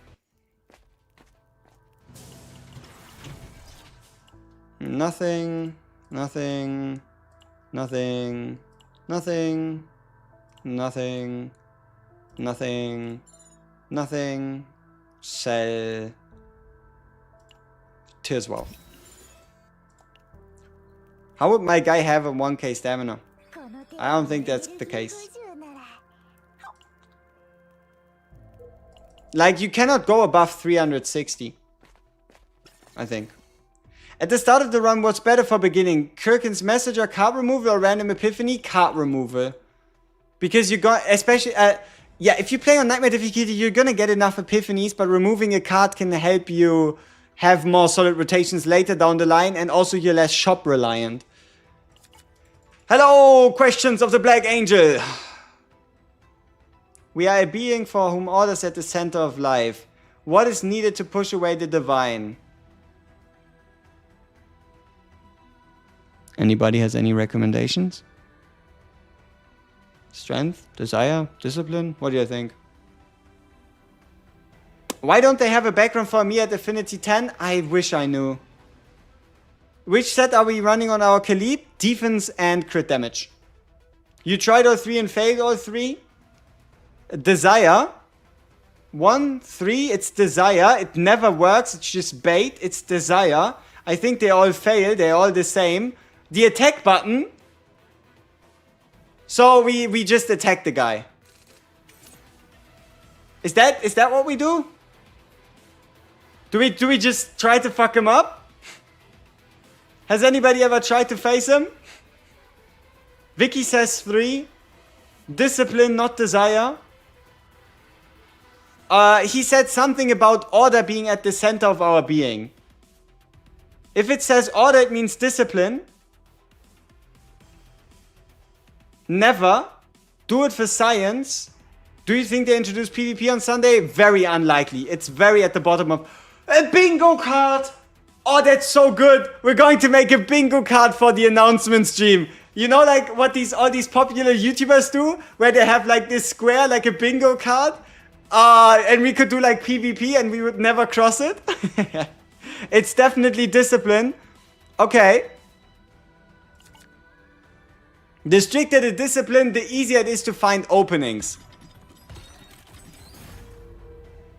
Perceive the flaws in the discipline. Huh. I don't see no flaws. But I also don't like any of these cards. I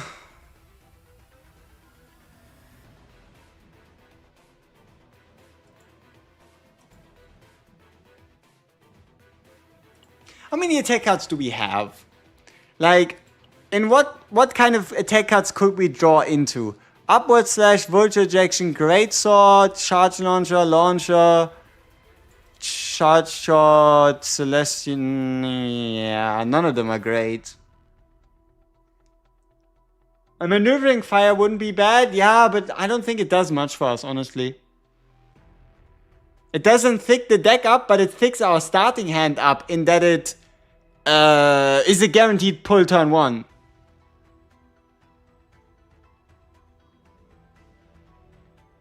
This event sucks anyway? Sad. Fruit for the memes? No. What does Retribution do? Retribution is like a shield counter. If the enemy shields themselves, they take a 200% defense hit.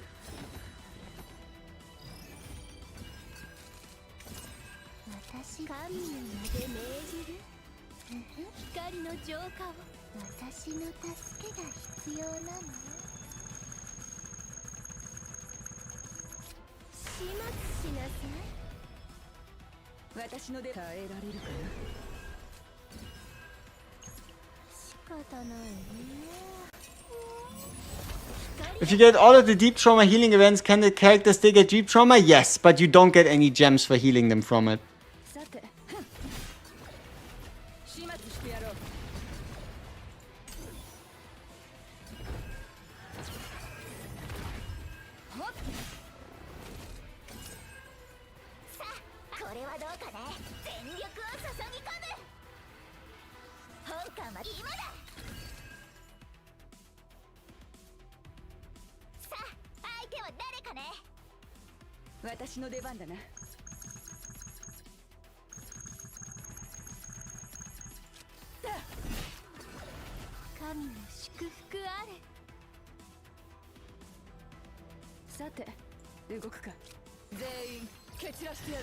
Oh shit, why did we retain all of those? Which DPS is Nia support good with? Oh, I've seen Nia successfully run with a Tressa. Hey bro, just wanted to say thanks for all the wits you upload to YouTube, they really help. Hey, appreciate it, thank you very much. Thank you very much. Means a lot. Yep, we are overdrawing. Is there any team based around the mark mechanic? Selena. Selena is like your key mark idea. And I guess you could run something like Selena Luke, which would like Luke has like his mark bullets. Selena has her mark shots. Luke fires a lot of attacks. A lot of attacks trigger a lot of marks. But yeah, no, I don't think there's anything super specific around it right now.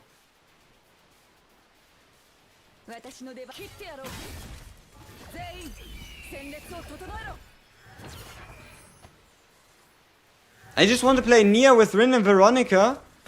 I mean, sure, you just might find yourself struggling for healing unless you have some pretty good stats on the lady.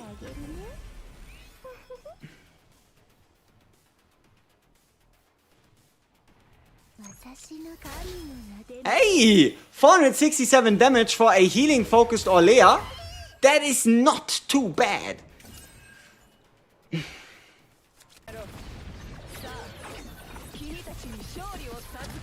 Damn!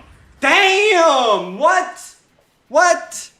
Ha! I mean, is it like the softies? But 1,500? For that?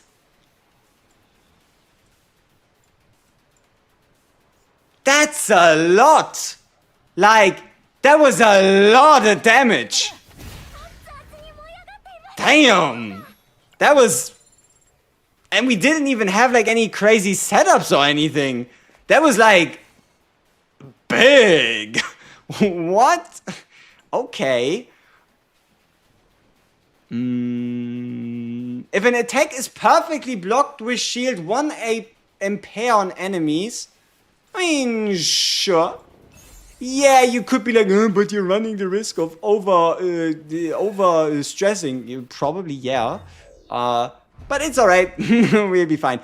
What I hate is the fact that we haven't found a god yet. We didn't even get the opportunity to clone or run this card. Like, usually it's very hard to not find like a godly card clone encounter during like difficulty 10 runs. So this is surprising.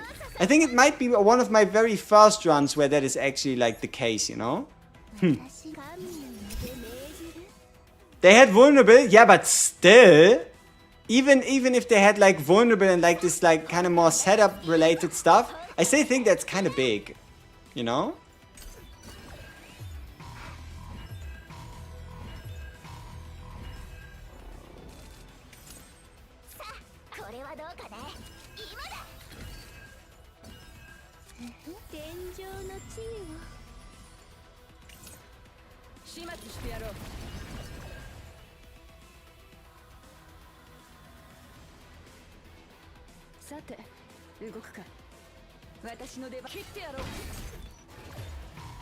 I bought Burger Girl partner for a magnet with those green cubes. Please tell me I didn't fuck up. No, Burger Girl is a very solid partner from that shop. The only other one might have been Eloise, because she's the only 4-star. She's the only 4-star. The only 4-star for the Psionics. But no, Burger Girl is probably top 2 or top 3 to be pulled there. Oh, that's a big heal. 500 HP? Ah, because the Celestial card gets triggered as well. Yeah, sure. Let's activate the retain effect. 200, 253. Big heal, double softy. And this should be a banger. Now this is a bit overkill. But rest in pieces or something.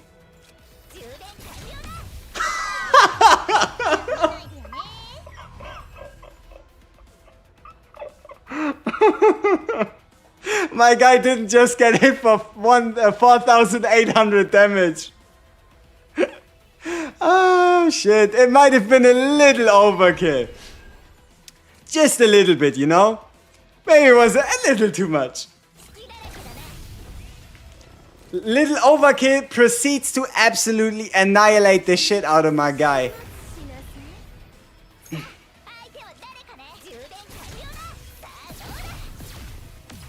Bye bye. Another 1,600? Khalip, what's up with you? Damn, she's on fire. What about Renoa Rainia? Yeah, sure, you don't need a shielder. You don't have Cassie's. What about Renoa Rainia? You could probably run Renoa Rainika. It's just safer and it gives you more error room for mistakes and more AP to play around with. Unless you're talking outside of Chaos, you know? But inside of Chaos, I wouldn't really recommend it, you know?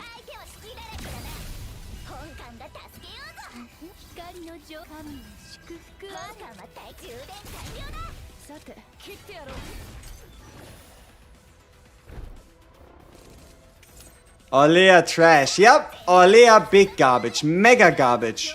Super garbage, never play. She's trash, yes. Boom. Big damage. Mega draw. How's this team doing? We're playing difficulty 10. We never got close to defeat. And we've made it to the final boss. So I would say it's doing pretty well.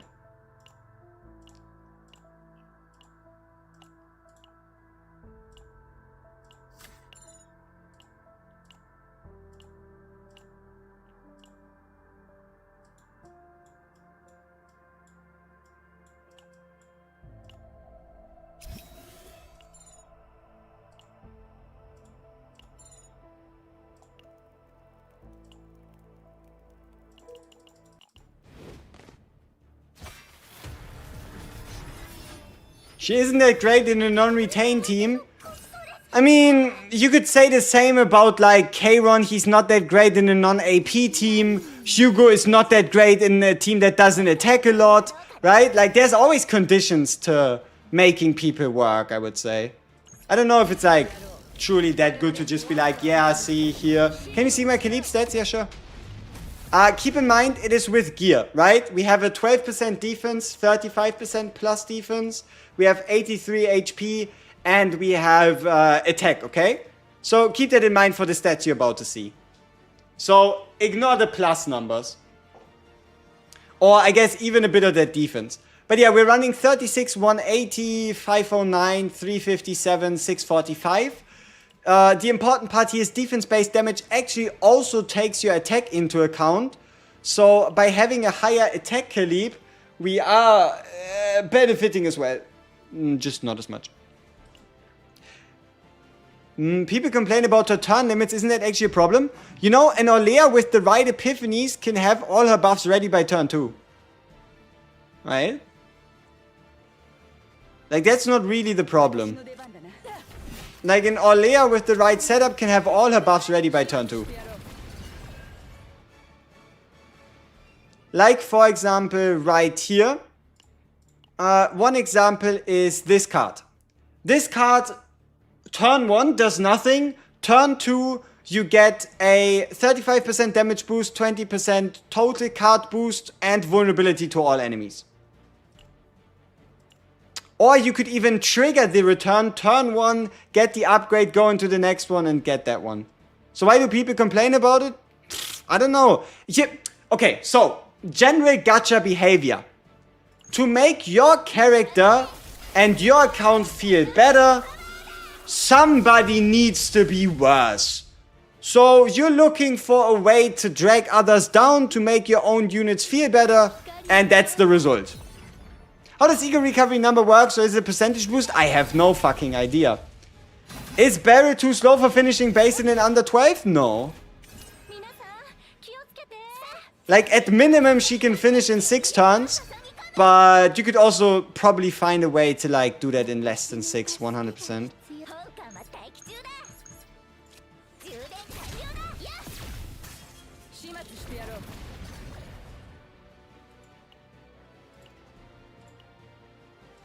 Yeah, we are currently still in turn 2. Isn't that weird? We are still in turn 2 and my guy has lost a bunch of shield. This guy has no shield whatsoever anymore.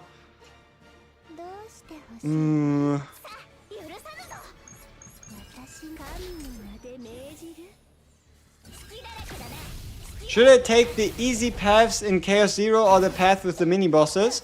The path with the question marks. Oh no, Orlea's going crazy. Very sad.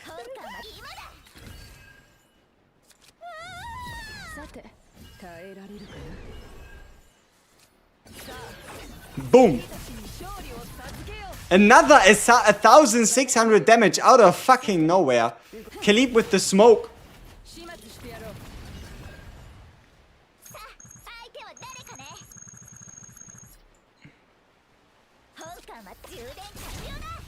This is just turn 3, right? We're still in turn 3.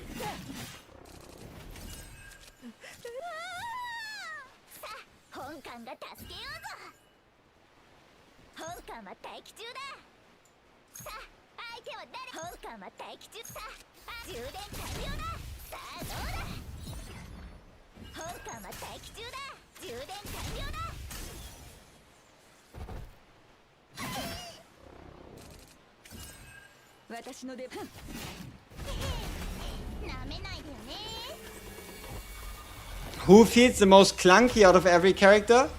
Probably pre-E6 Amir. Heals are based off attack set? No, heals are based off defense.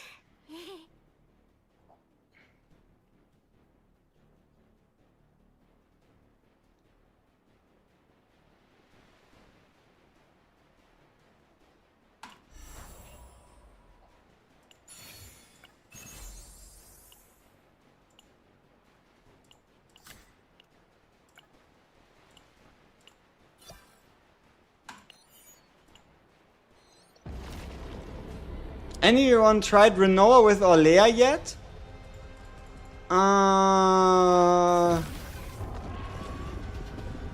No great feelings about it, though keep in mind something that a lot of people underestimate with Orlea.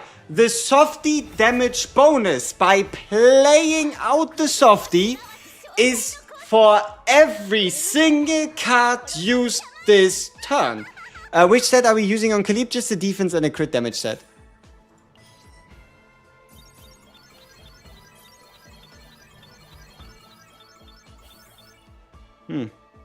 That's a lot of save data on Orlea.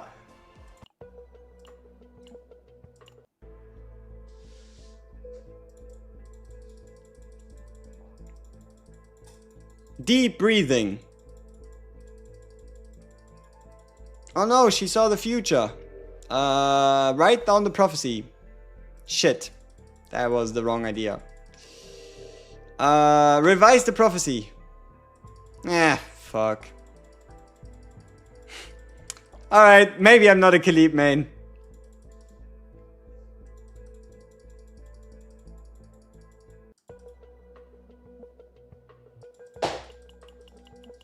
Wait, not Khalip, Orlea main. What does very high save data mean?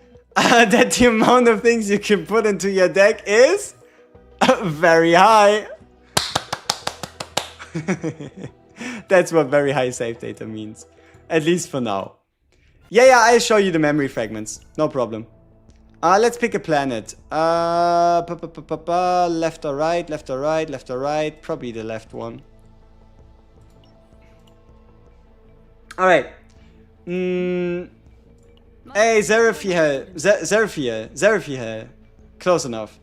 Here you go. So this is our Khalip. We have a crit damage main stat piece. We're running crit damage with defense. And these are the sets. So this is our full Khalip. We have 361 plus 75, 161 plus 113, 371 plus 127, 33.2 on 46.3. Potential wise, we have fuck all. No crit chance, no upgrades. I mean, I guess besides the basic card upgrades at the bottom. But no investment into uniques, no unique stats, no upgrades. She's level 50. And her partner was a level 50 Rachel. Orlea was in defense with max HP, putting her to a fantastic 173 plus 144, 372 plus 37, 292 plus 276, 4.9, 1.3, 3, 4.7, whatever the hell, right?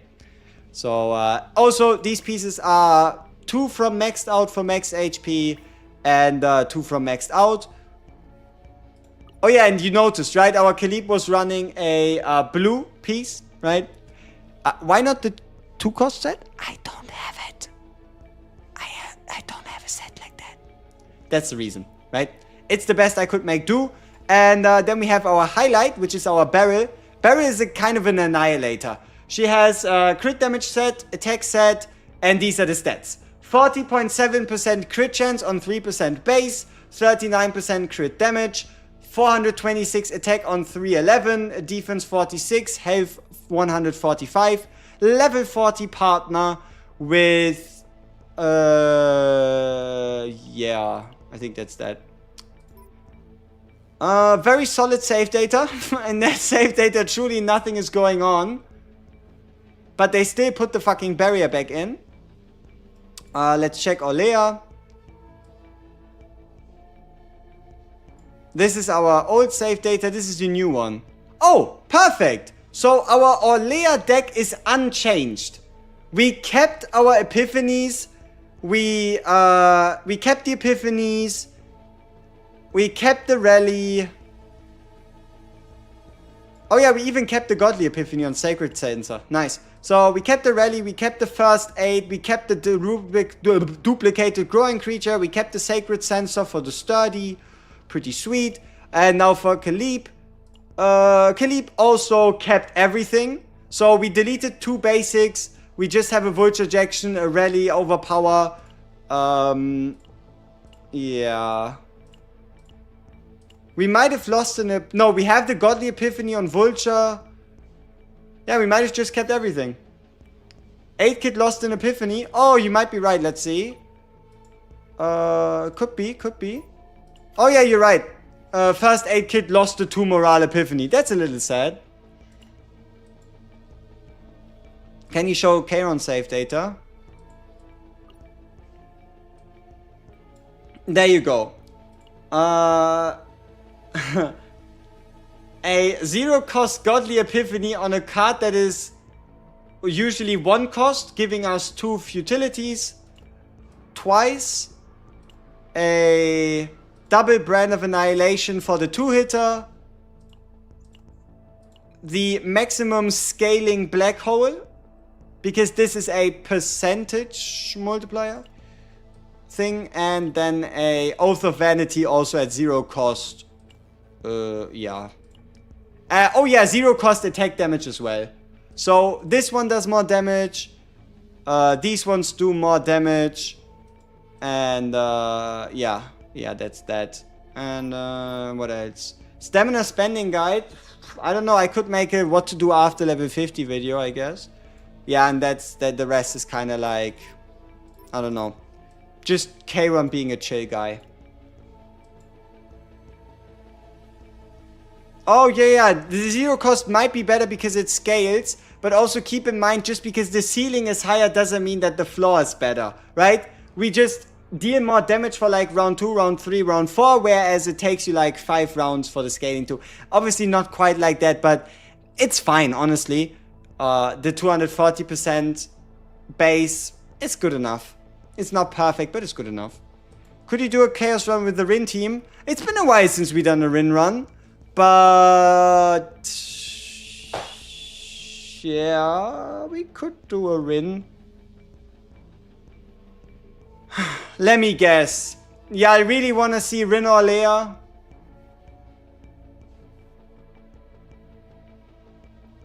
Do you think it's okay to leave characters at level 50 for the content we got right now? I mean, look at my roster. We got Rin at 60, everybody else on 50. Yeah? Rin or Orlea? No? Veronica? Orlea, Rin, Veronica? Any takers? Orlea, Rin, Veronica? Question mark or rest? Question mark. Unless it's a rest with a shop, then it's kind of like 50-50. How do you lose cards after Chaos? You don't lose. You can lose an Epiphany, but you don't lose cards. Oh no, wait, you do lose cards. Save data. Save data cap. You added too many cards, you made too many changes, and the game was like, no, that's not good. Rin Cassius?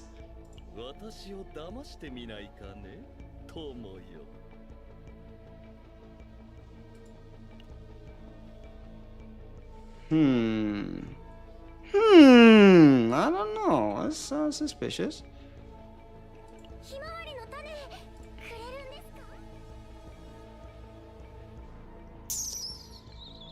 Also, how has it been 2 hours? Did we really yap that much during our run? I swear we don't really even have the time to do a second one. Ego recovery on defense set could be useful on like a Mika. Instinct damage on the 1 damage set with defense.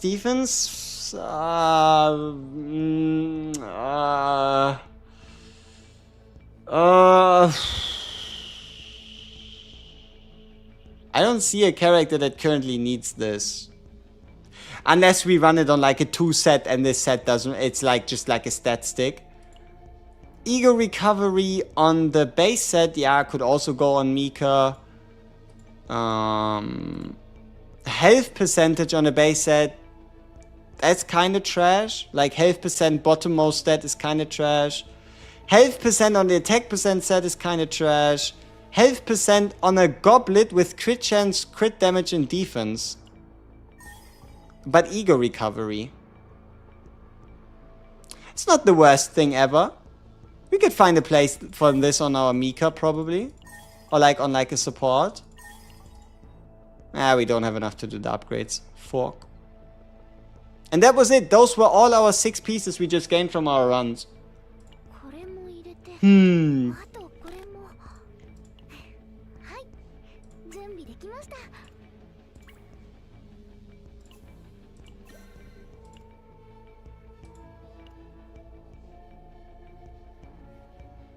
I have too much stamina.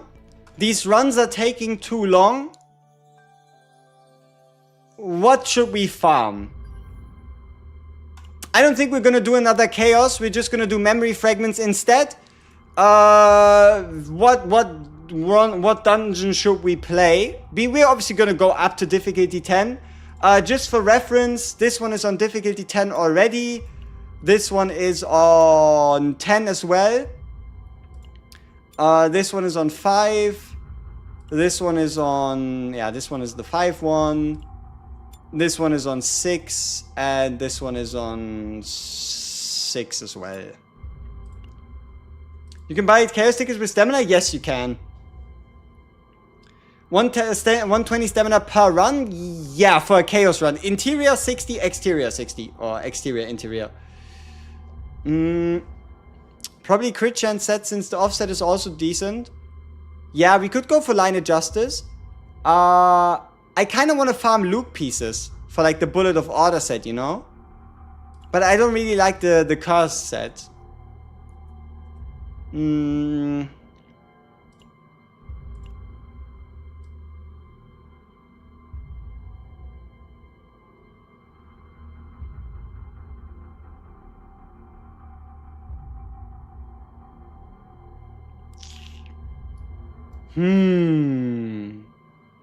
You need Khalip?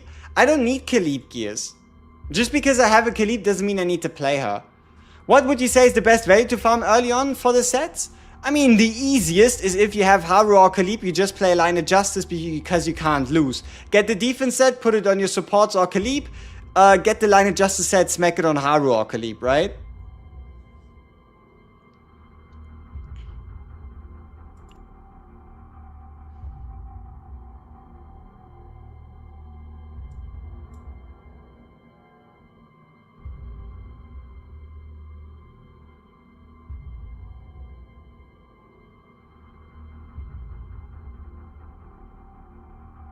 It's between attack and crit damage.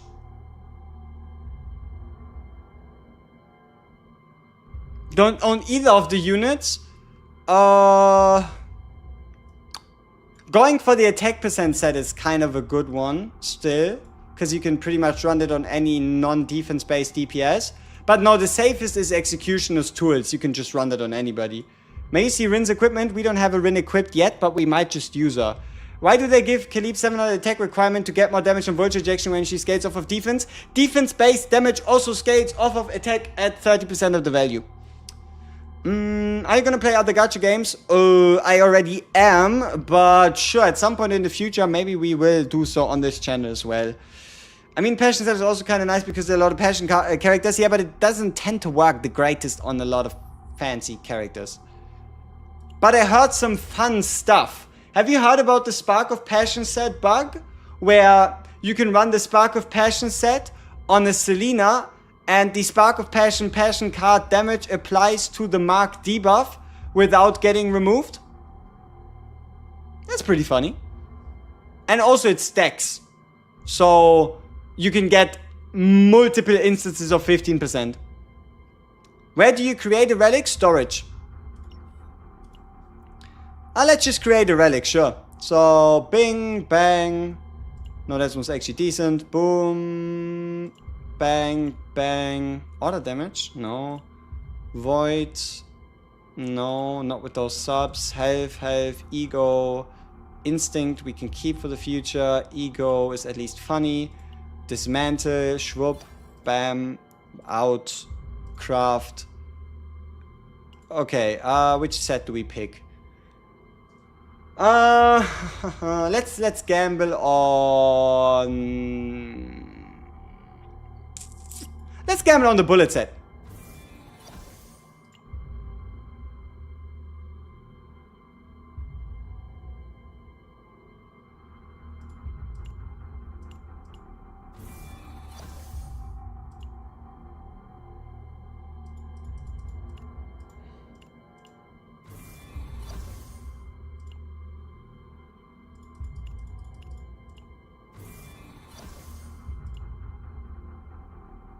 That's not too bad.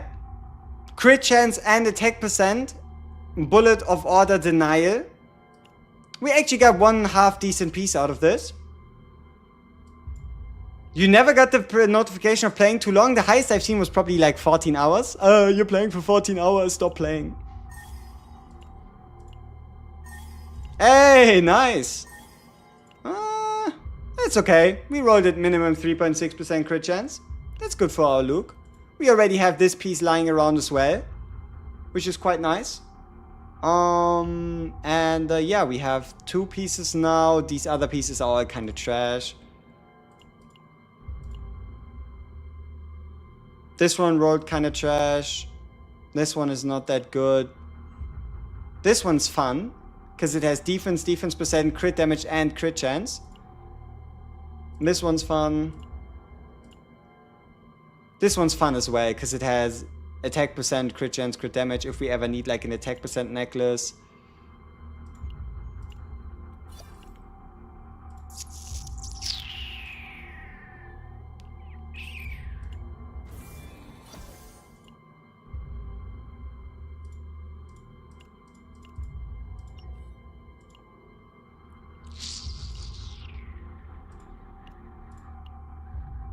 Bye-bye.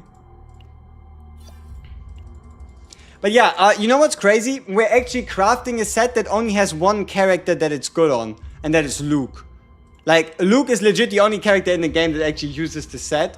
So, to get rid of some frustration, let's just farm fucking crit damage set. It's the safest farm in the game. And, who do we main DPS? What do you want to see? Beryl, Rin, Luke, Renoa, Kayron.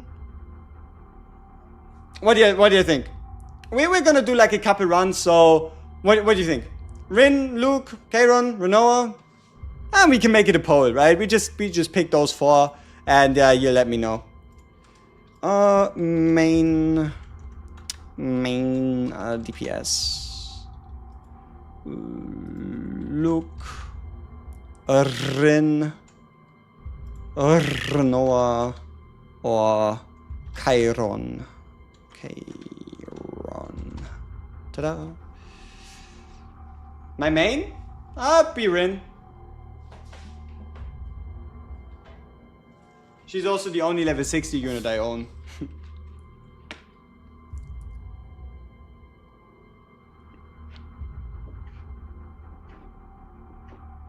It's a bunch of Renoas. I don't even know if I have a decent Renoa build. This is unexpected.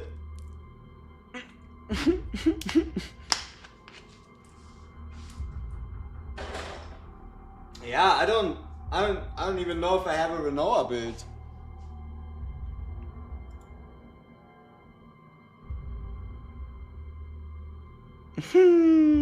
Alright. Alright. Alright, let's see if we can cook with Renault on difficulty 10.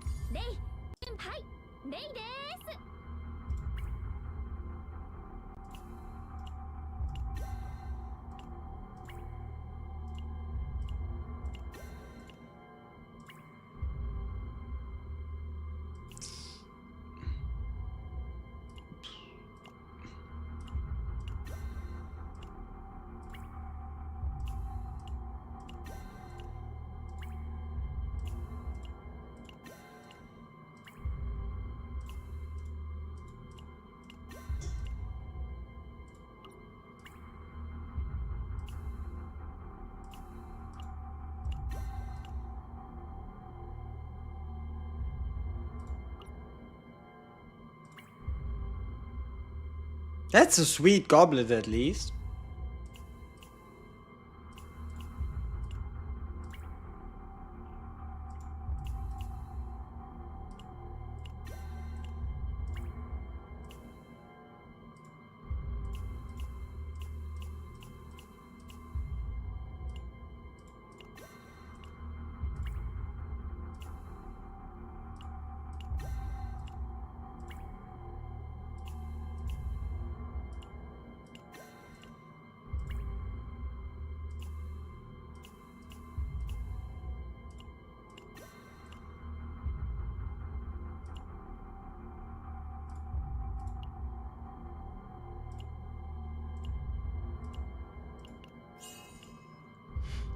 She gets a little bit of an upgrade, alright?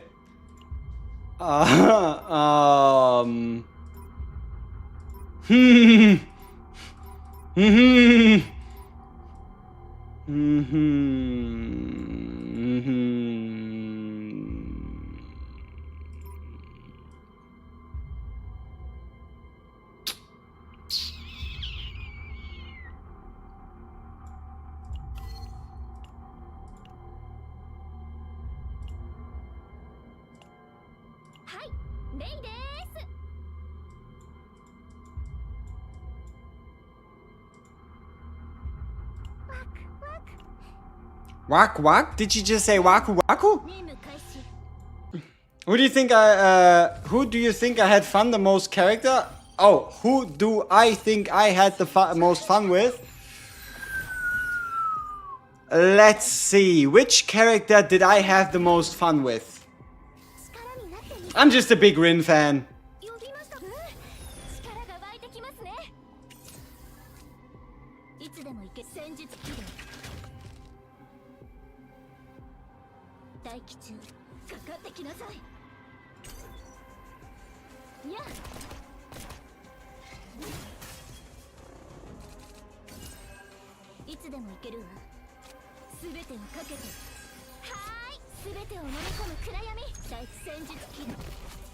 Am I screwed if I haven't 3-starred all the hyper basin stages? Why would you just 3-star them later? Who cares? As long as you 3-star them before, like, in 10 days.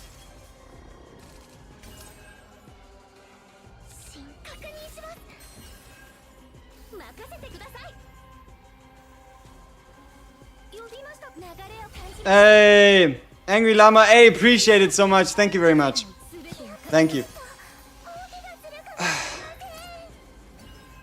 Makes me happy that I was able to help, yeah.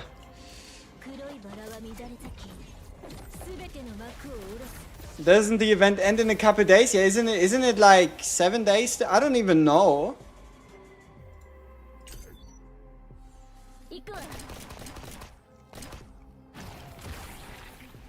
That's big damage. We should be fine. I check after. I honestly, I haven't bothered with it too much for now.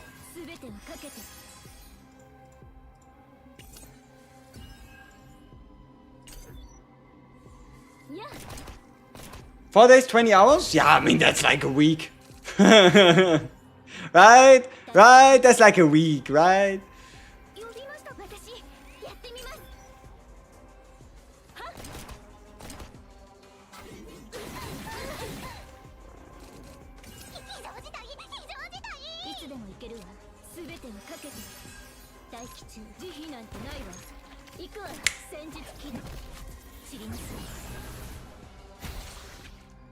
Pretty solid. It is not the craziest build in the world. Oh, hold up. I like what I'm seeing right here. That is a triple set crit damage drop. Please. Bless us. What I want to see here is crit chance and attack percent. Clickbaited, where's Orlea? We just finished in Orlea. Ooh, crit chance and crit damage substats, pretty nice. Health percent, pretty garbage. Health percent, pretty garbage. Let's do another run. We'll do the upgrades after. Clickbaited, where's Orlea? I mean, I can't. You know what? Sure. Okay. Okay.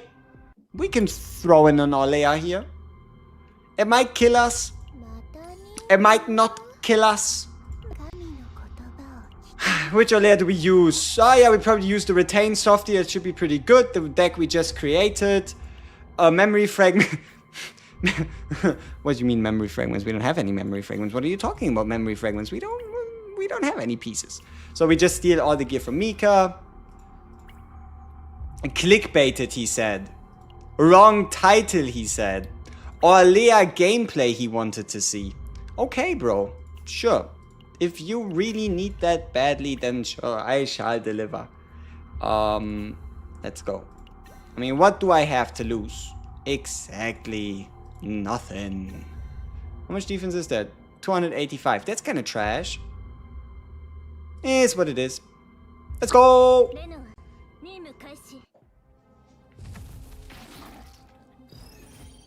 Hey, Vene Santos, what's up, what's up? Alright, we create a shielder, we get the growing creature, we get the attack card upgrade, we boost instant judgment, we get a shot in. Nope. We use Strike of Darkness to get a shot in, to use instant judgment to end the turn. Best E2 in the game in my opinion. Haru or Luke maybe?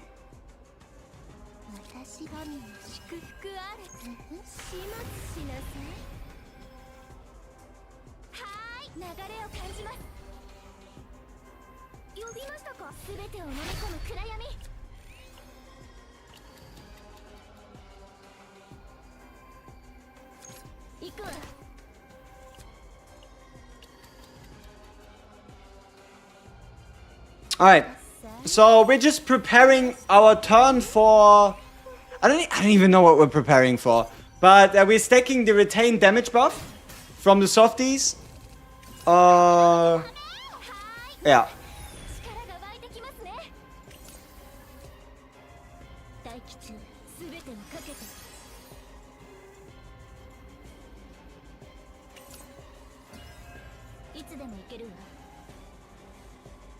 Do we have any Dirge Bullets in the graveyard? No.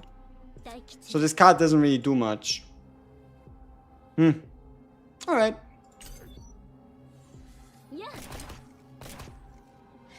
Ah, interesting. So the Dirge Bullets at the end of a turn do take the buff away.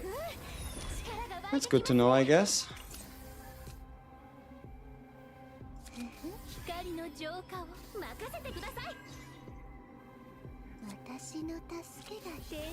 Oh, this is gonna be so many softies. Holy shit.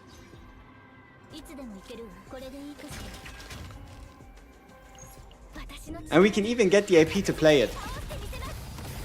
So now the real question is, how much damage could we do if we use all these softies right now? Probably a bunch, but we're not gonna do that yet. Our next turn. Our next turn shall be Justice from the Heavens. So we now have 3 softies, which means our next attack card deals 45% more damage. We can rally to get another Dirge Bullet. We can deal more damage, which is fine. We do the Predator's Blade to increase our morale. And now look at the Dirge Bullet damage. 212%, 239%, 266%, 293%, 301%. That's pretty good. 800 damage a Dirge Bullet. We didn't even have any crazy combo or whatever. I would say that is pretty damn sweet.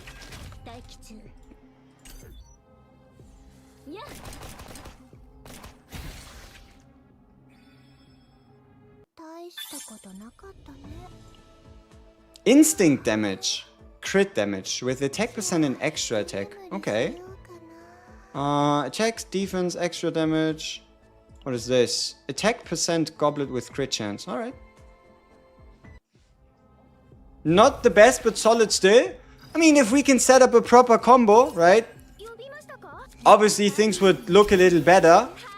But we would kinda, I guess, have to wait a little bit for a specific turn. But yeah, sure. So we get the damage here. First aid kit doesn't really do much. Predator's Blade doesn't do much. Cloning a card doesn't do much. Double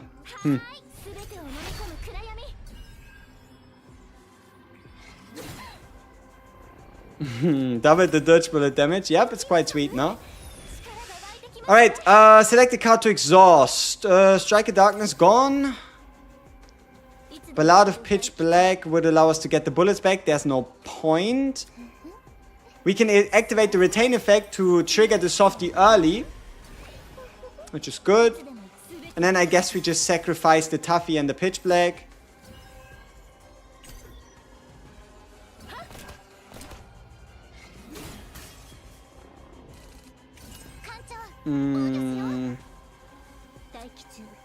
Yeah. We probably perma boost the damage of, I don't know, Dark Assault. Just get some hits out. Oh, sweet. Alright, we have Annoying for some damage and a gear bag. Nice, we have a rally. We have even more bullets. Growing creature next round for the vulnerability. Nah, I guess we just discard. I got Haru E2, Renoa 60 pulls in, but don't have the resources to build. You shall be fine over the coming days. If not, you can also just buy stamina and just farm the credit dungeon. Alright, we have a double softie, we have a rally, we have a Echo of Sorrow, we have a Heaven's Seal, we have a Ballad of Pitch Black, we have the Carity bonus, and then we double softie. And now all of these are doing 251% damage.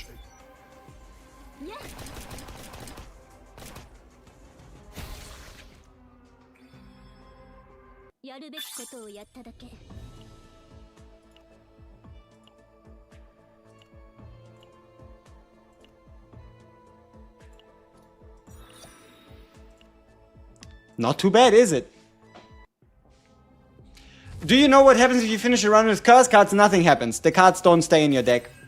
See it as like an extra challenge, and you get like a reward if you do it properly.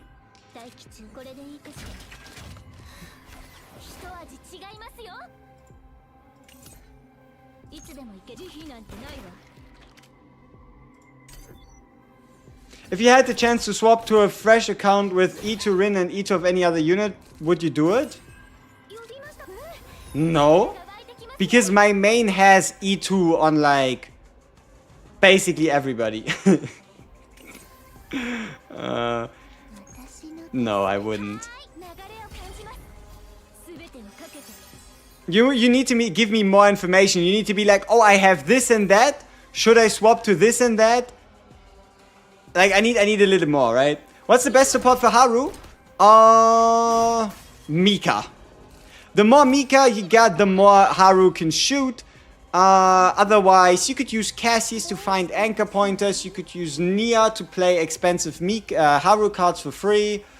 The only support that doesn't really work with her is Ray.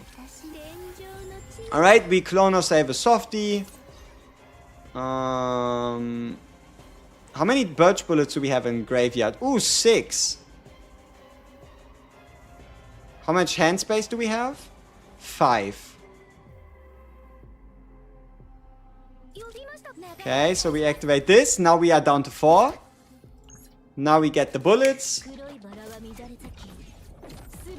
Haru, Barry, Cassius. Just go Haru. Yeah, you could go Haru Barry Cassius, sure, if you wanted to.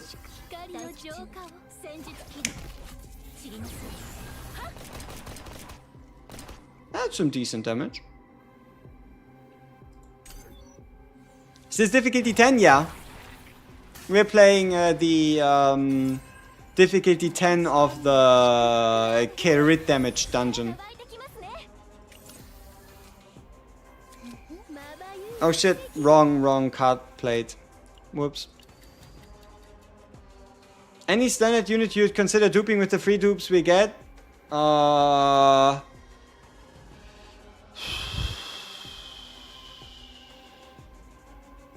Honestly, I think it's too much to like cover right here, right now extensively, but I make a dedicated video, like the things, the dupes I think are like the strongest and stuff like that, you know?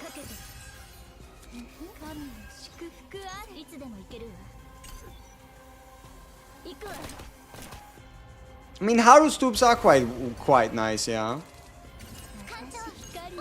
But no, one of my favorite dupes for sure is Luke's dupe. Haru's dupe is sweet. I don't think anybody else truly needs their dupes. Renoa's dupe is quite nice for the final finisher bullet. Yeah, there's a lot more things, right? There's a lot more questions that need to be answered. Bro, I'm duping Babe Rin is not even a question. Hey, that's totally valid. Who else can I pair with Rin or Orlea? I'm using Malin, Veronica, Mika in the other team. Rin, Ray, or Orlea? Rin, Ray, or Orlea should go quite well. A lot of damage boosting for your Rin. Or Cassius. Or Cassius. But I would say Ray. Alright, let's undo this. Karen E2 is amazing and Khalip E1 is great. Sure, I guess. You have the Renault dupe for the final bullet, but you need to build her. Hey, you shall build her at some point and then you'll be like, whoa, she's crazy. Or maybe not.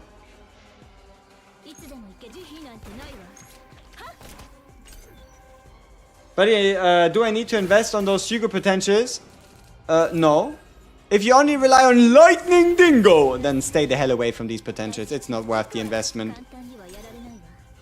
I'm still missing Orlea, Kairon, Rin, Hugo, Malin, and I need to get them before Haru gets added to the standard, because that's the only unit you don't want. Summon, summon, summon, summon, summon. Push, push, push.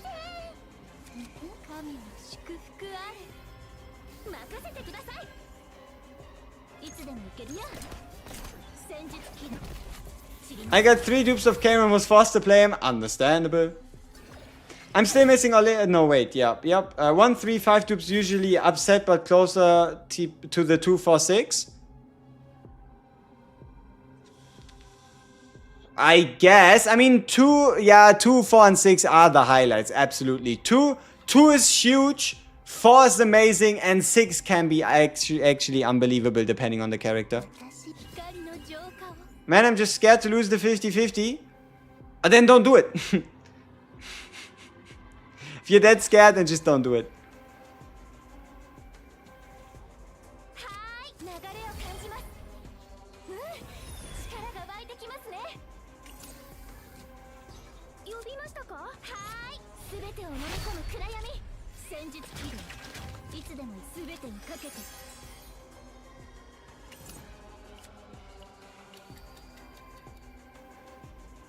Any website teaching you how to make teams? There's that one CN sheet that's going around that like kind of cheated you with colors, which units go with whom. Or you could wait. I don't know. Okay, the weekend. Kind of like the weekend is when I want to take my time to update my website. Like the early and the beginner teams are still like absolutely valid. But all the other like kit information and stuff is still from the closed beta. So I think the website, the weekend is kind of the time I take to like fully update the website. If you're interested in more of my recommendations. I hit you with the don't lose. Yeah, I mean, who loses anything these days? Like, what? I'm a Rin main newbie. Is she still good in high level difficulty? Oh, absolutely. There's a reason she's the only unit that I have level 60. And that is not only because I'm a big simp, which I am not, but because you can actually clear content with her.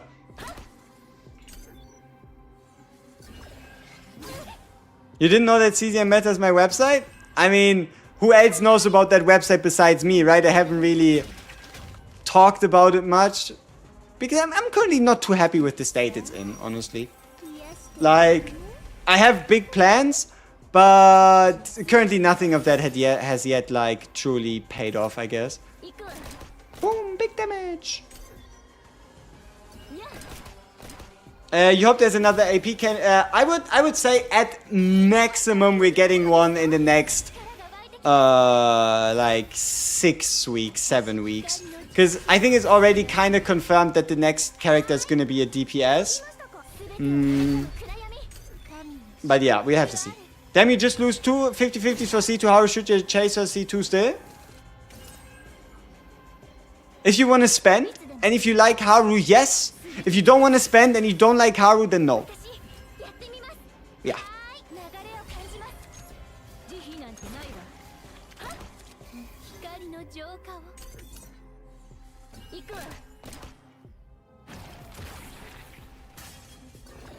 Is it mine? Bro, I'm sure I learned that website from somebody else and you were like, why is full of my vids? Yes, it's my website. I just haven't yet been able to use it to the extent I would like. Alright, what do we do here? We get rid of the first aid kit, get rid of the Striker Darkness, we do the softies, then we assemble the Bullet Avengers.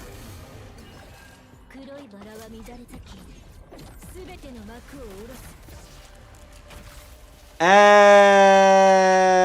then we shoot.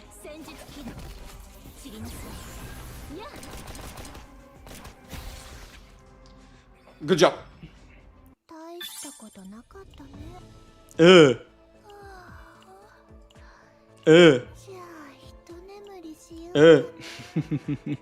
a lot of highlight pieces. Just a bunch of like, yeah, no. Okay, we have one good piece, which is this one. Please roll attack percent. Fuck. Please roll crit chance. Crit damage is also okay. Please roll crit chance. Yes. Please roll crit chance. Fuck. Please roll crit chance. Fuck. Alright.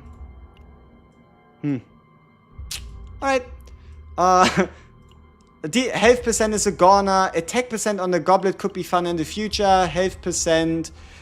No attack percentage stats. No crit chance. No percentage stats. Instinct damage goblet with extra damage and attack percent could be fun.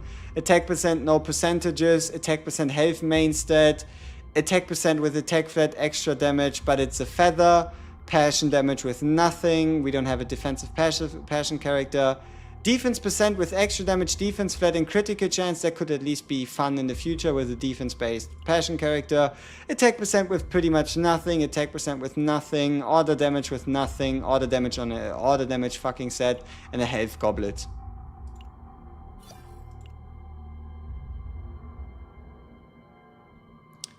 Alright, let's roll for some more loot pieces.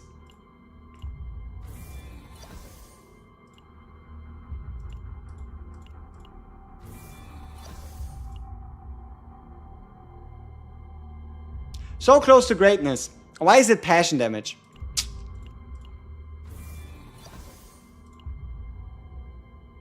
Ooh. If this can roll crit chance.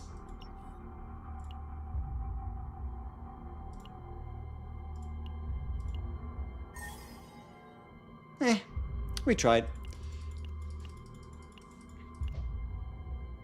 Who said E1 is trash for who?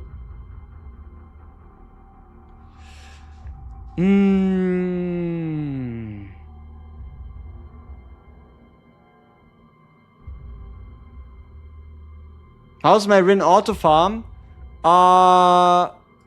If I put something on auto and I'm running Rin, I am running multi copies of the move the big damage scale cards here. Multi copies of the stance card. Yeah.